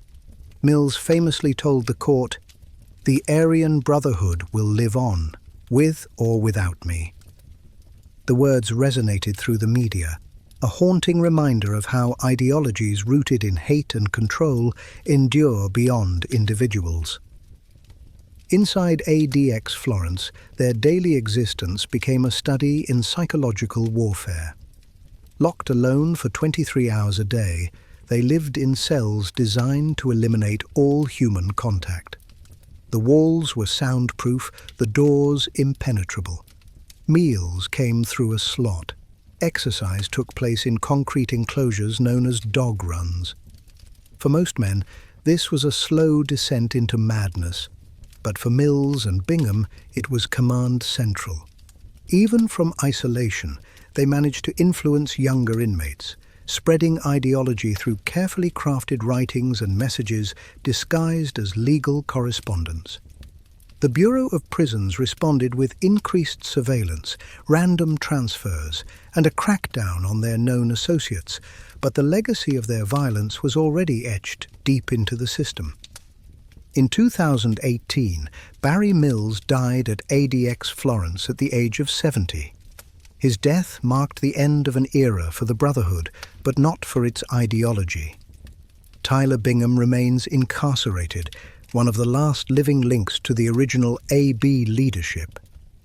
At over 70 years old, he spends his remaining years in the same conditions of silence and confinement that once failed to contain him. Their story reveals one of the darkest truths of the American penal system. Sometimes, the most secure walls only concentrate the violence rather than extinguish it. Mills and Bingham turned isolation into a strategy, using fear as currency and communication as a weapon. To the federal government, they were monsters, symbols of the system's failure to fully suppress organized crime behind bars. To their followers, they were martyrs, men who stood unbroken against the institution. To historians and criminologists, they remain chilling case studies in control, extremism, and power within total confinement. ADX Florence was built to silence them, yet their echoes still linger through its corridors, reminders that even in the most fortified prison on Earth, the human drive for dominance and defiance refuses to die. Little Frank Locascio was a quiet yet formidable figure in the American mafia, a man who stood shoulder to shoulder with the infamous John Gotti, serving as his trusted consigliere in the Gambino crime family. While Gotti became the face of the organization, loud, flamboyant, and defiant, Locascio was the shadow behind him, calm, calculating, and unwaveringly loyal.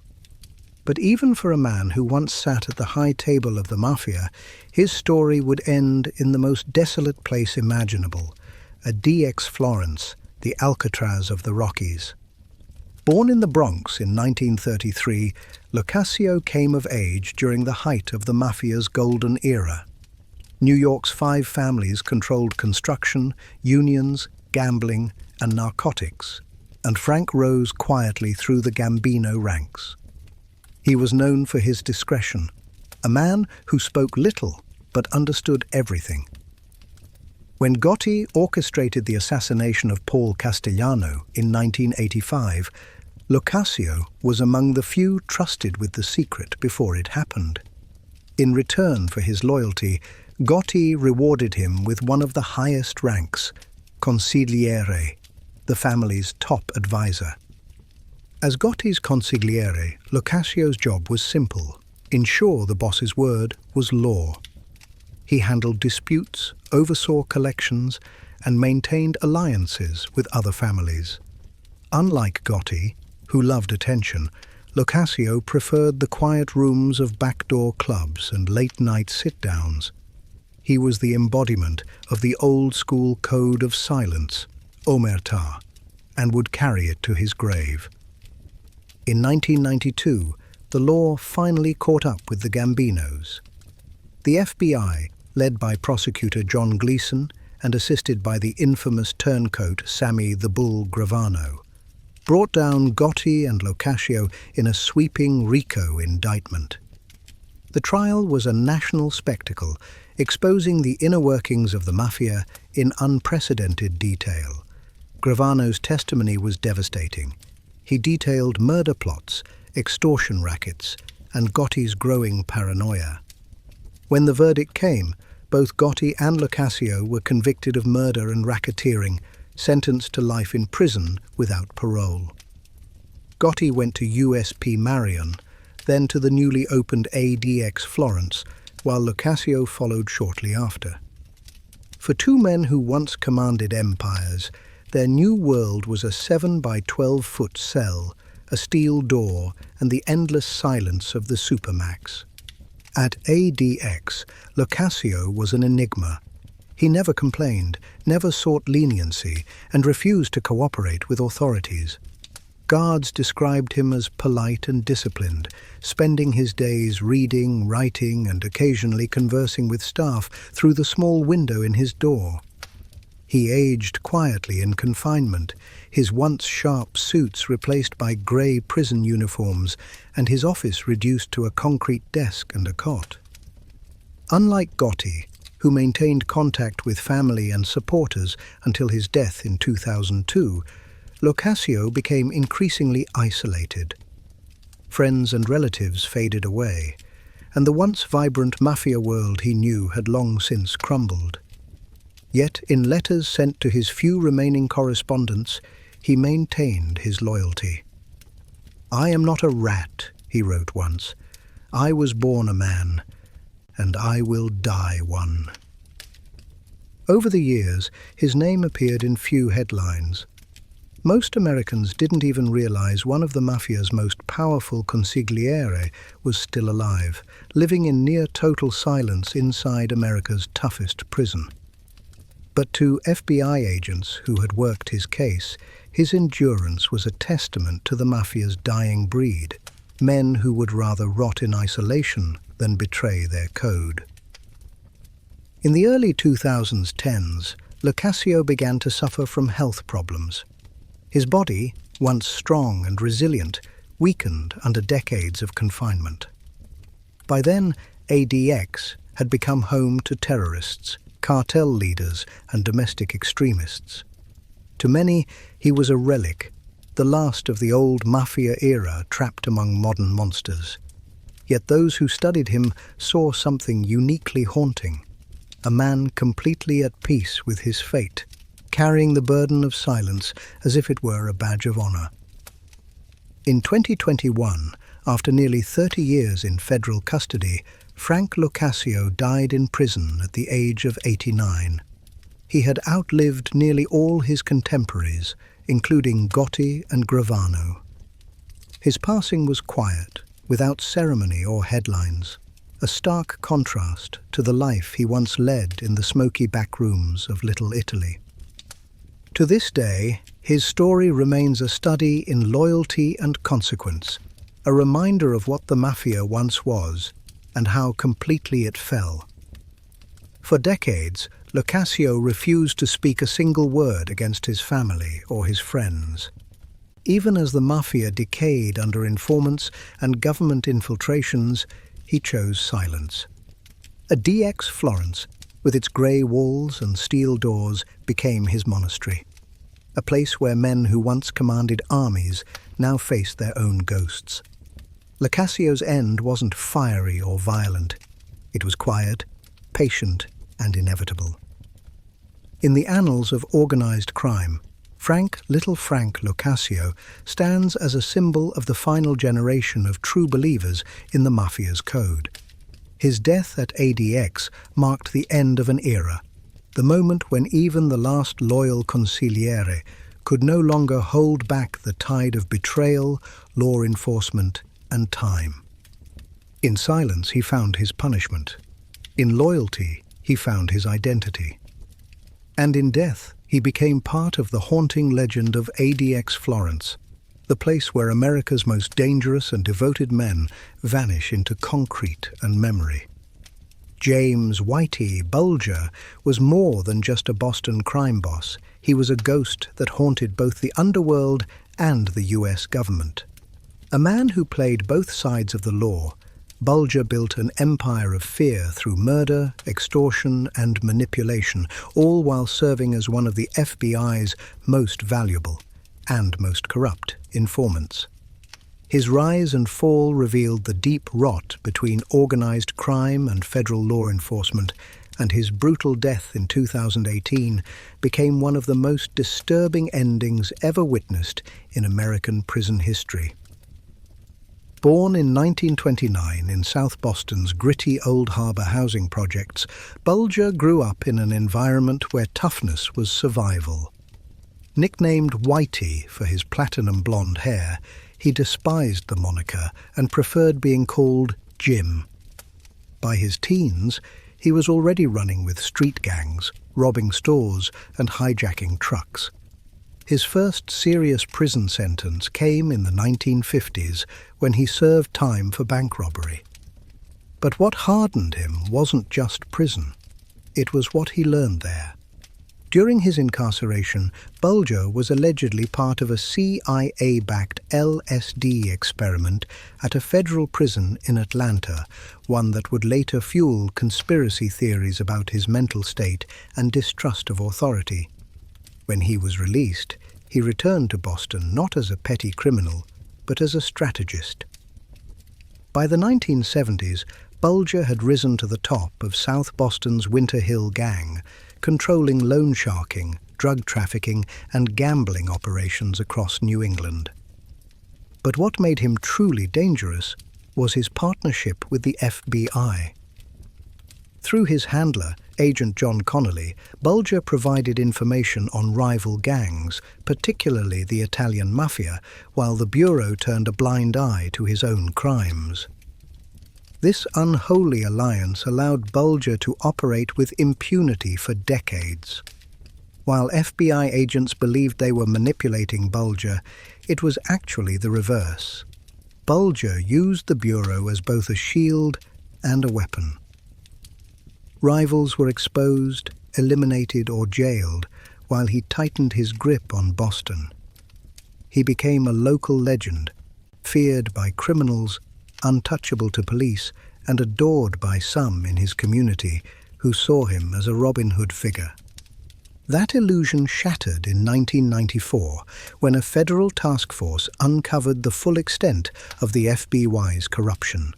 Bulger was tipped off by Connolly and fled before his indictment, beginning a 16-year manhunt that would make him one of the FBI's 10 most wanted fugitives, second only to Osama bin Laden.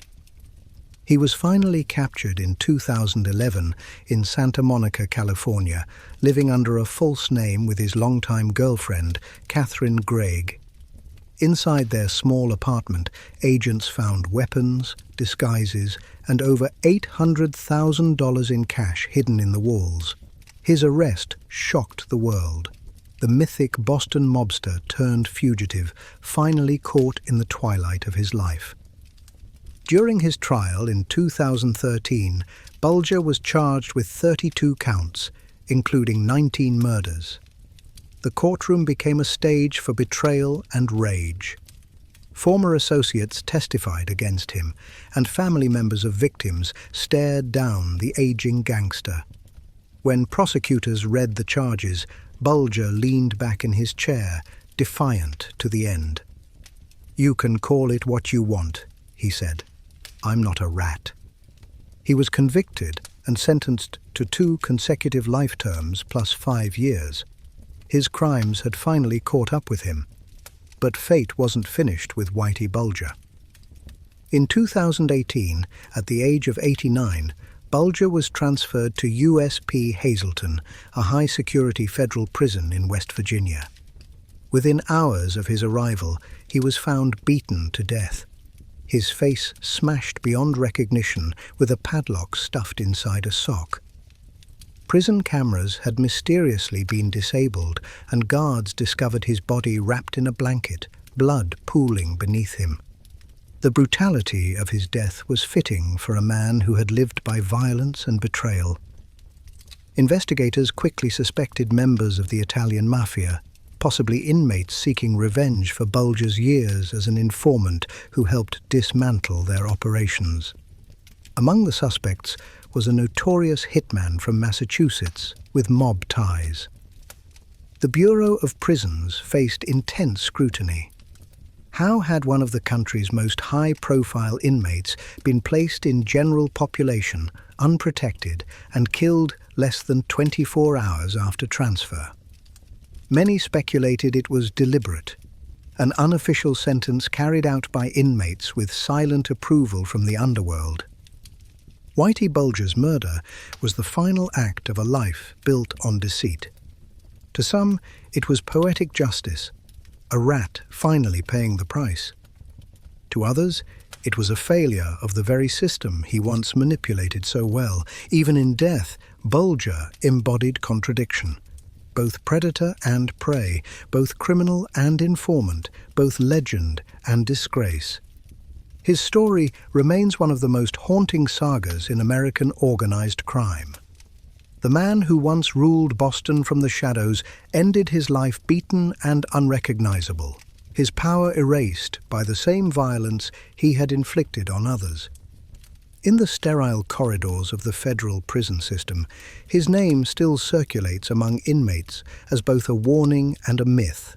The gangster who thought he could outsmart everyone, only to discover that even the most feared man in Boston cannot escape the ultimate retribution. At ADX Florence, where some of his fellow gang leaders now reside, his story is whispered as a grim reminder. Loyalty is temporary, fear fades, and in the end, every crime boss meets the same cold concrete. Michael Fratto Johnson was one of the most brutal enforcers ever to emerge from the ranks of the Aryan Circle, a white supremacist prison gang that thrived within America's correctional system. While less publicly known than the Aryan Brotherhood, the Aryan Circle was no less vicious. It was a syndicate born in blood and ideology, and Johnson became one of its most feared soldiers. His life was a descent into hatred, violence, and eventual containment inside the steel heart of ADX Florence, where the United States buries its most dangerous men. Born in Texas during the late 1970s, Johnson's early years were marked by poverty, crime, and neglect. He grew up bouncing between foster homes and juvenile centers, developing a deep resentment toward authority. By his late teens, he had already spent years in correctional facilities, absorbing the racial divisions that ruled prison life. To survive, he joined the Aryan Circle, an offshoot of the Aryan Brotherhood that spread through southern prisons in the 1980s and 1990s. The Aryan Circle combined white supremacist ideology with organized crime. They ran methamphetamine distribution networks, extorted weaker inmates, and carried out murders for hire on behalf of outside gangs. Johnson, tall, muscular, and intimidating, quickly rose through the ranks. He was not only a fighter, but a thinker, capable of planning hits with surgical precision. In the brutal hierarchy of the circle, violence was the key to respect, and Johnson had earned plenty. By the mid-2000s, federal authorities had already linked Johnson to multiple homicides within state and federal prisons. Witnesses were scarce, either silenced or too terrified to testify. He became known as Fratto, a nickname that symbolized his unpredictability and explosive temper. His notoriety reached its peak in 2016, when he orchestrated the murder of a fellow Aryan Circle member accused of cooperating with federal agents. The killing, carried out inside a Texas penitentiary, was swift and merciless. The victim was stabbed more than a dozen times in the chest and neck, left bleeding on the floor, while other inmates watched in silence. The murder served as both punishment and message. Betrayal would not be tolerated. When federal investigators closed in, they uncovered a web of encrypted letters, coded phone calls, and smuggled notes linking Johnson to several other acts of violence.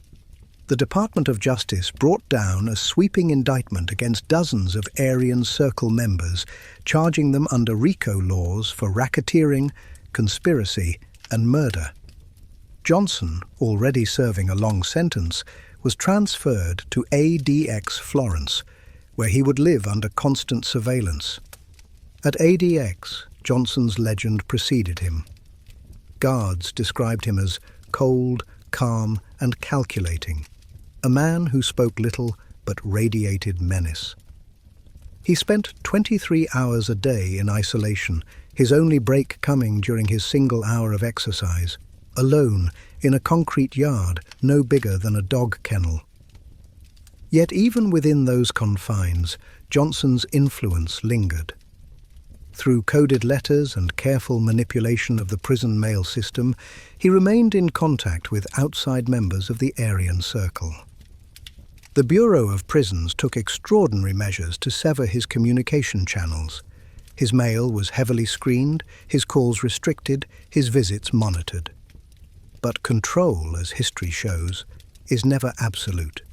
Investigators discovered that Johnson had managed to pass orders through his attorney and outside associates, directing assaults and organizing drug smuggling operations, even while under the strictest confinement in America.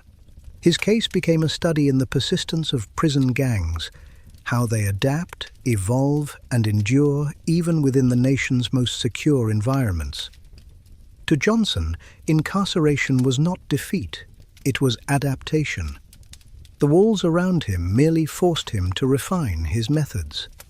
By 2020, Johnson had become a symbolic figure among white supremacist groups in federal custody, a mythic enforcer who represented both loyalty and defiance. He refused all interviews, denied every charge, and never sought cooperation or leniency. When asked by investigators why he continued to follow the Aryan Circle's cause, his response was chillingly simple. Because it's all I have left. Inside ADX, that statement became his mantra. Guards reported that he spent hours sketching symbols and runes associated with Norse mythology and white power iconography. His cell walls were bare, except for a single handwritten phrase taped near his bed. No mercy, no weakness. Prison psychologists who evaluated Johnson described a man who had completely internalized the gang's ideology, a true believer who viewed violence as both duty and identity. Unlike others who broke down under solitary confinement, Johnson seemed to thrive on it, using isolation to reinforce his sense of purpose. By the time he reached his mid-40s, Johnson was a relic of a dying breed, the hardline enforcer who believed in loyalty unto death. While many Aryan Circle members flipped under federal pressure, he remained steadfast, even as his gang fractured from within. To federal authorities, Michael Fratto Johnson is a case study in extremism's endurance, proof that ideology can be just as unbreakable as steel bars. To fellow inmates, his name is a whisper, a warning that even the most isolated men can still wield fear. As of today, Johnson remains confined at ADX Florence, where he will likely spend the rest of his life. His presence serves as a grim reminder that America's Supermax prisons are not merely places of punishment, but containment zones for ideologies too dangerous to die. He once ruled through fear. Now, fear is all he has left. Tony T-Bone Sparks was a legend in the underworld long before his name appeared on any federal indictment. A towering figure both literally and symbolically, he embodied the modern evolution of gang leadership, a mix of street charisma, ruthless enforcement, and business acumen. Sparks began his rise as a neighborhood brawler in south-central Los Angeles, but his reach eventually extended far beyond the streets. His path would lead him through violence, betrayal, and finally into the cold silence of ADX Florence, the nation's most secure prison. Born in 1973, Sparks grew up surrounded by the turmoil of the late 1980s gang wars.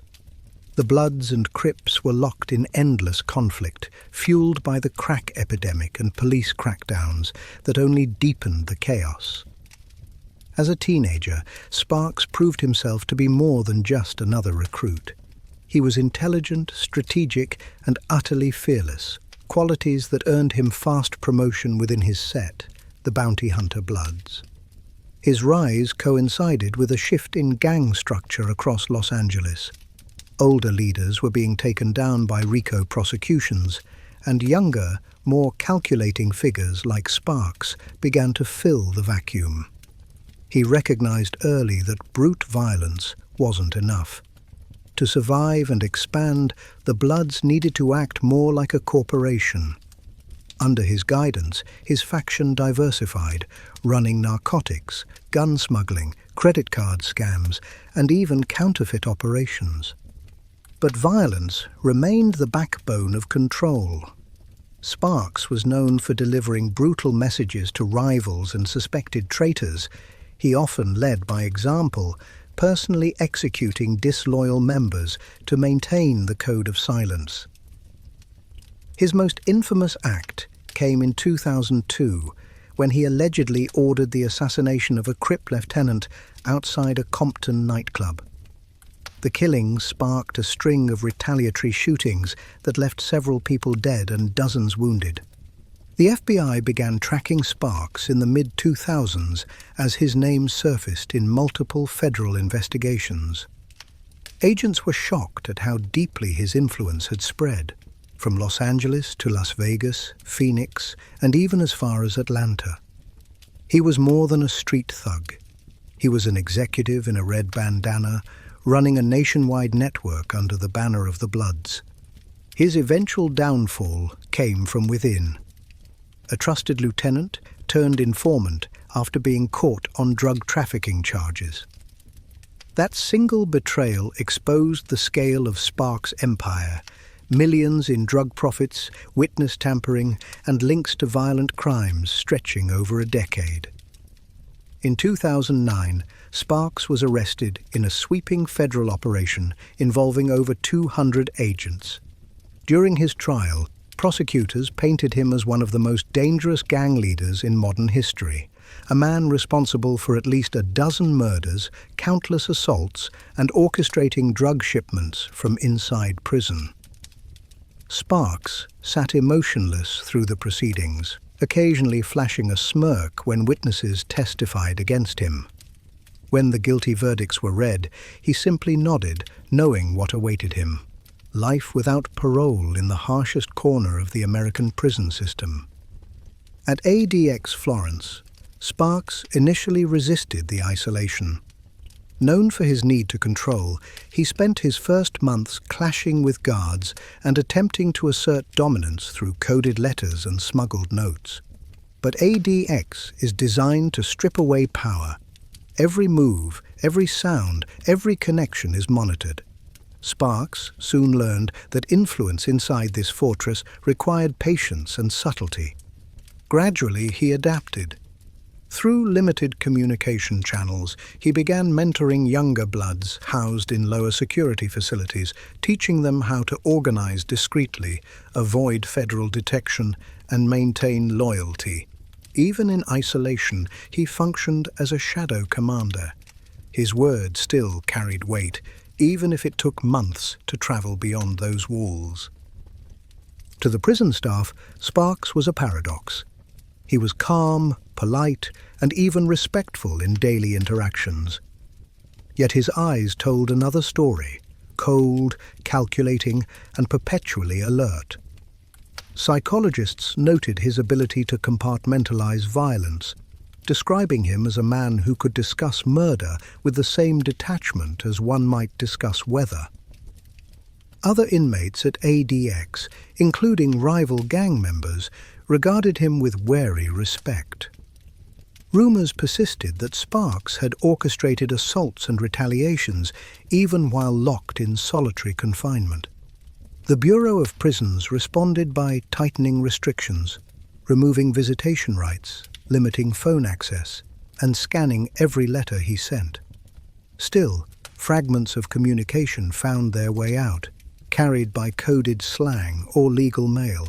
What made Sparks particularly dangerous wasn't just his leadership, it was his ideology.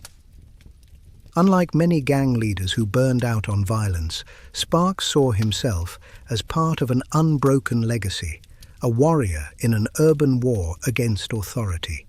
To him, prison wasn't defeat, it was territory. "You don't stop being blood because they put you in a box," he once told a psychologist. "You just learn to control the battlefield differently." As the years passed, his physical strength faded, but his reputation did not. New generations of Bloods referenced his name as a symbol of endurance, a man who never broke, even under the crushing weight of solitary confinement. Today, Tony T-Bone Sparks remains in ADX Florence, serving multiple life sentences. His cell, stark and narrow, is a world away from the empire he once commanded. Yet in whispered legends passed through prison pipelines, his story continues, a reminder that even within the tightest cage, power can find ways to breathe. His rise and fall illustrate the evolution of American gang leadership, from the chaotic streets of Los Angeles to the sterile, monitored silence of a federal supermax. Sparks' story is one of control, defiance, and the dark persistence of influence, proof that even in absolute isolation, some men remain untouchable in spirit. Leroy "King Rome" Watkins wasn't the loudest or most brutal gang leader to walk into ADX Florence, but he was one of the most intelligent. Known for his calculating nature, sharp mind, and a rare talent for organization, Watkins represented the quiet power of the Vice Lords, one of Chicago's most feared street gangs. His journey from the crowded projects of the West Side to the country's harshest prison is a story of ambition, betrayal, and the eerie persistence of control, even behind reinforced concrete. Born in 1971, Watkins grew up in Chicago's Lawndale neighborhood, the original breeding ground of the Vice Lords. His father had been a soldier in the gang's early days, back when it was less about drugs and more about dominance. By the time Leroy reached his teens, the streets were already soaked with violence, the neighborhoods fractured by gang boundaries, and the crack epidemic was turning young men into foot soldiers. Watkins was different. He wasn't reckless, he was methodical. He earned his nickname King Rome because he could move through rival territories without fear. His charisma allowed him to negotiate truces, manage drug corners, and even convince competitors to work under his distribution network. Within a few years, he controlled multiple housing projects, a handful of corrupt cops on his payroll, and a drug pipeline that connected Chicago to Detroit, St. Louis, and Atlanta. Watkins didn't see the Vice Lords as just a gang. He saw it as a corporation, with chapters, roles, and hierarchy. He encouraged members to wear suits to meetings, to study business, and to think strategically about money. Under his leadership, the Vice Lords began laundering profits through legitimate fronts, car washes, barbershops, and nightclubs. It was a new kind of organized crime, polished, quiet, and deadly efficient. But intelligence couldn't shield him forever. The FBI had been monitoring his operations since the late 1990s, tracing a surge of gang-related murders and heroin distribution back to his network. A raid in 2007 finally brought everything crashing down. In one of the largest gang sweeps in Illinois history, federal agents seized over $2 million in assets and arrested more than 40 of his associates. Watkins himself was captured in a downtown Chicago penthouse, unarmed and dressed in a tailored grey suit. During his trial, prosecutors portrayed him as a criminal mastermind who used diplomacy as a weapon. They claimed he had sanctioned killings while appearing to negotiate peace, orchestrating violence through intermediaries. His coded communications, hidden inside religious texts, legal paperwork, and even chess notations, were key evidence. Despite his calm demeanor in court, witnesses described a man capable of switching from charm to cruelty in a heartbeat. When the sentence was handed down, life without parole, Watkins only nodded once. "You can cage a man," he said quietly, "but not his order." At ADX Florence, his reputation followed him. While many inmates broke under the crushing isolation, Watkins adapted. He treated his confinement like a chess game. Every day followed a schedule: reading, writing, mental exercises, and quiet observation. Guards noticed that he never argued, never caused problems, and never seemed afraid. He spoke little, but when he did, it was always deliberate: precise words, sharp tone, and eyes that studied everything. Other gang leaders inside ADX recognized his intellect.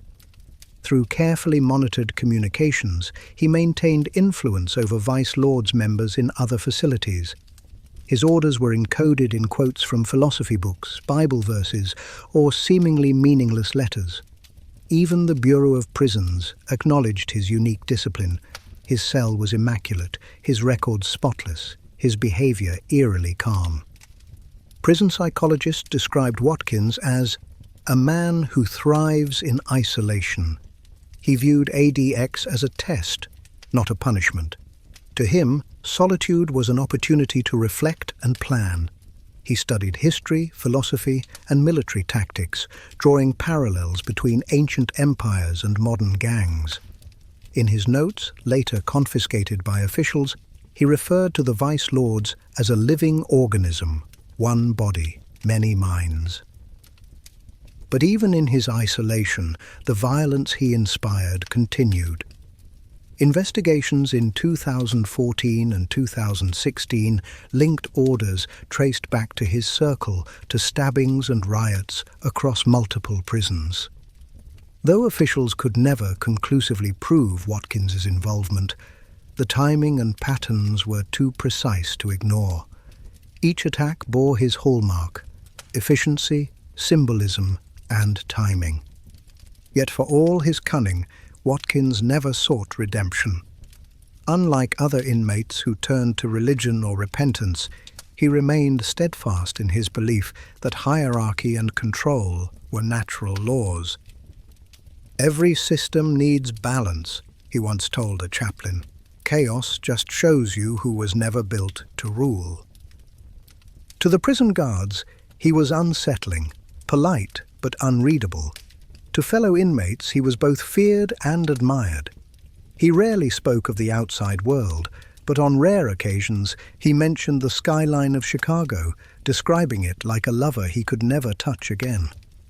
As of 2025, Leroy King Rome Watkins remains in solitary confinement at ADX Florence. He has no parole hearings, no family visits, and no appeals pending. Yet within the Vice Lord's structure, his name still commands reverence. His story is a chilling reminder that intelligence, when fused with ruthlessness, can create something more dangerous than raw violence, a mind that can build and sustain power even from inside a concrete tomb. In the silent corridors of ADX, where men lose themselves to madness, King Rome remains alert, analytical, and unbroken, the strategist of solitude. William "Billy" Garland's name isn't as famous as Larry Hoover or El Chapo Guzman, but within the cold, echoing corridors of ADX Florence, he is a legend whispered with fear and awe. Known simply as the ghost of Cell Block D, Garland represents the ultimate descent. A man who entered the prison system as a gang soldier and transformed into something far more mysterious. A symbol of what prolonged isolation can do to a human mind. Garland was born in 1966 on the east side of Detroit, an area then collapsing under the weight of unemployment, drugs and violence. His teenage years were steeped in survival, petty thefts, drug running, and eventually murder. He joined a violent offshoot of the Black Mafia family, BMF, working as an enforcer for mid-level traffickers and debt collectors. Unlike many gang members who bragged about their power, Garland preferred silence. He believed in precision. When he killed, it was clinical. By the 1990s, Garland had built a reputation as a cleanup man, the one who handled betrayal and insubordination within the organization. He was feared for his efficiency and almost surgical detachment. He was never seen losing control, never known to drink or use the drugs he sold. Billy didn't get high, one associate said during trial testimony. He got even. But his rise coincided with the FBI's aggressive campaign against organized crime. Garland's name surfaced repeatedly in wiretaps, linked to multiple murders and weapons charges. A 2002 sting operation finally brought him down when federal agents raided a Detroit warehouse and uncovered evidence connecting him to at least 9 contract killings. During his trial, Garland said little. He sat motionless, his expression unreadable, his tone flat. The jury took less than 3 hours to convict him. When the judge pronounced life without parole, Garland simply nodded. His final words before being escorted away were chillingly calm. "Now I get to rest." Rest, however, was impossible at ADX Florence, the federal Supermax often described as a clean version of hell. Upon arrival, Garland was classified as a Level 6 threat, the highest possible rating, and placed in permanent solitary confinement. His behavior at first was model-like. He followed every rule, spoke politely to guards, and kept his cell spotless. Then, slowly, he began to change. He stopped speaking. Guards reported that he no longer responded during daily checks. Meals went untouched for days. When they slid food through the slot, it remained there until it rotted. He seemed detached, as though his mind had drifted somewhere else. Psychiatric evaluations concluded that Garland was neither psychotic nor suicidal. He had simply chosen silence. Over time, strange rumors began to circulate. Other inmates said Garland could be heard whispering at night, not to himself, but as if he were holding full conversations. The content was never clear, only faint murmurs through concrete. Some swore they heard 2 voices when only one man occupied the cell. Guards began referring to him as the ghost. They said he moved differently, appearing suddenly at the door window when they passed, his eyes unblinking. Some claimed he stood perfectly still for hours, staring at the floor. Others said he etched symbols into his wall, complex patterns resembling prison maps, gang codes, or even astronomical diagrams. Each time they painted over them, new ones appeared. Psychologists tried to intervene, but Garland refused all sessions. He didn't request books, letters, or phone calls. He had no visitors. Months turned into years, and it became clear that Garland had detached completely from the world outside his cell. Yet his presence was impossible to ignore. Prison staff reported eerie coincidences, power outages, unexplained noises, flickering lights, all near his unit. Rationally, they knew it was the failing infrastructure of an aging facility, but the atmosphere around Cell Block D was undeniably heavier. New guards often refused assignments near Garland's cell, claiming they felt watched. For all his isolation, Garland somehow maintained influence. Investigations later found coded messages sent from ADX under aliases that bore his handwriting style. The contents were cryptic, part philosophy, part warning. "The walls don't stop what already lives inside," one letter read. Some believe he had re-established communication with surviving members of BMF through these coded correspondences, though the evidence was never definitive. His transformation became a subject of fascination for criminologists. Some argued Garland was an example of adaptive psychopathy, a man who learned to control madness through silence. Others saw him as a victim of the system, driven into psychological collapse by years of total isolation. Whatever the truth, Billy Garland became a legend, a cautionary tale whispered among inmates who feared ending up like him, unseen, unheard, and forgotten. By 2020, Garland had stopped responding even to medical checks. The prison officially classified him as behaviorally non-reactive. Yet, bizarrely, reports continued of movement in his cell at odd hours, even when cameras showed none. Guards described hearing tapping sounds, rhythmic and deliberate, echoing through the vents. One officer resigned after claiming to hear Garland reciting names, some of them belonging to guards still working the unit. No one knows if Billy Garland is still alive. The Bureau of Prisons has never confirmed his status. His cell remains listed as occupied, but visitation logs have been sealed. Some inmates say he died years ago, and that the ghost of Cell Block D is nothing more than rumor feeding on isolation. Others swear he's still there, standing in the dark, waiting.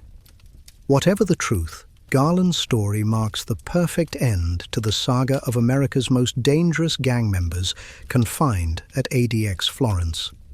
His transformation from ruthless killer to silent spectre encapsulates the core horror of the place, not the violence, but the void it creates.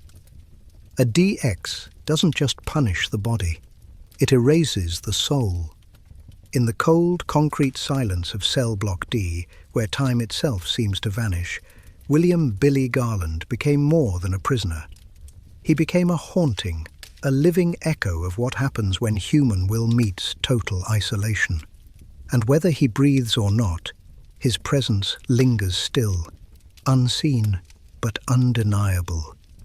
The ghost of America's most unforgiving prison. ADX Florence stands alone in the high desert of Colorado, a fortress of reinforced concrete, razor wire, and absolute quiet. From above, it looks almost sterile, like an industrial complex. But to those who've lived or worked inside, it is something else entirely. The end of the road, the final stop for the most violent, dangerous, and uncontrollable minds the American justice system has ever contained. Across these 30 stories, from gang founders and cartel kings to hitmen and shadow strategists, one truth has echoed through every cell. Power never really dies. It only changes form. Inside ADX, violence turns inward. Charisma decays into paranoia. Influence becomes whispers filtered through concrete walls and coded letters. The human spirit, once forged for domination, collapses beneath the relentless sameness of isolation. Inmates here spend 23 hours a day in solitude. No human contact. No voices except their own. Meals are slid through slots. Exercise happens in small cages under a square of sky. Time blurs until even the concept of day and night becomes uncertain. Psychologists call it controlled deprivation. The inmates call it the slow death. Yet paradoxically, ADX also preserves legends. Larry Hoover, El Chapo, Thomas Silverstein, their names still carry power far beyond those steel doors. The federal government built ADX to erase control, but men like them adapted, manipulating loyalty and fear, even through silence. Letters, glances, or a single phrase in a monitored call could ripple across states, sparking actions far outside the walls. In the stories of Tony Sparks, Leroy Watkins, and Billy Garland, the institution becomes more than just a prison. It becomes a mirror. It reflects the extremes of human willpower and the psychological cost of absolute control. For every inmate broken by the solitude, there is another who learned to weaponize it. For every scream swallowed by the walls, another plan was written in code, waiting to slip past the system. ADX Florence is not simply a monument to punishment. It is an experiment in containment, of violence, of thought, of the human need to connect. What began as a solution to uncontrollable inmates has become a question about the limits of human endurance. Can a man survive without touch, without voice, without meaning? And if he does, what is left of him afterward? The stories of these 30 prisoners answer that in fragments. Some lost their minds. Some became philosophers of pain. Some still command loyalty from hundreds of miles away. And a few, like Billy Garland, if he still lives, became something else entirely. Proof that isolation can erase the body, but not always the myth. For all its power, ADX remains haunted by its own design. Every echo in those narrow corridors carries the residue of violence, defiance, and desperation. Guards walk the halls knowing that even in silence, danger hums beneath the surface. The ghosts here are not supernatural. They're psychological, born from years of confinement. When the sun sets over the Colorado desert, the prison glows faintly against the fading light, an illusion of calm. But inside, behind layers of steel and glass, the air is thick with memories of the men who once ruled streets, cartels, and kingdoms of crime. Now they rule only their own thoughts, if those thoughts haven't turned against them. The United States Penitentiary, Administrative Maximum Facility, ADX Florence, remains the most secure and most feared prison on Earth. Yet it also stands as a paradox. Built to contain monsters, it became a place that creates them anew. And somewhere, deep in cell block D, perhaps a whisper still lingers. A reminder that no cage, no matter how strong, can completely silence the darkness it holds. No one walks through the gates of ADX Florence without feeling it. The weight of silence, the sterile chill that presses down like judgment itself. The inmates call it the Alcatraz of the Rockies.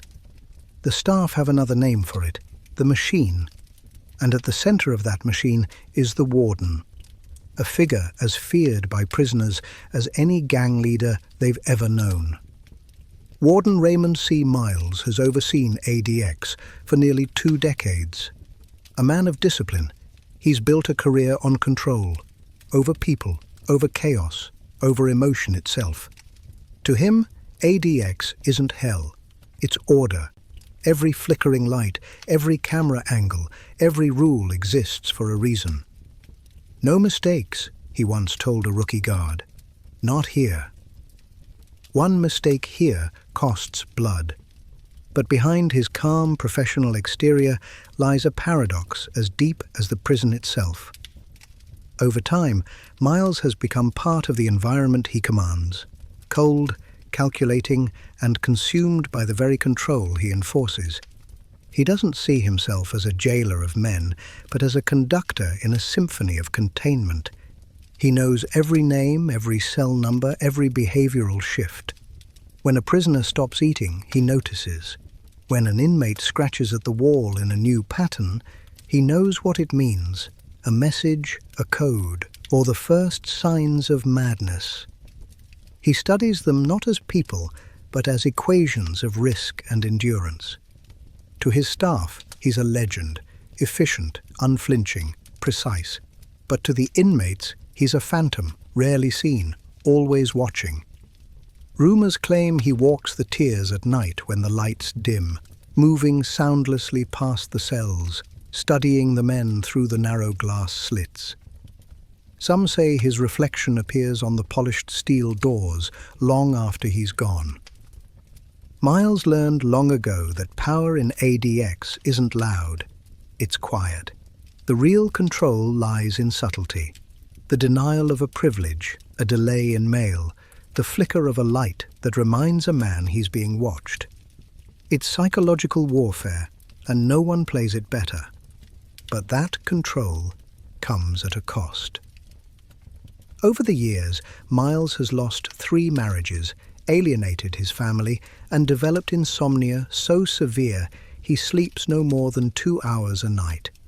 He says it's because of stress, but those who know him privately tell another story. That he walks the corridors in the dark because he can't bear the silence when he's home.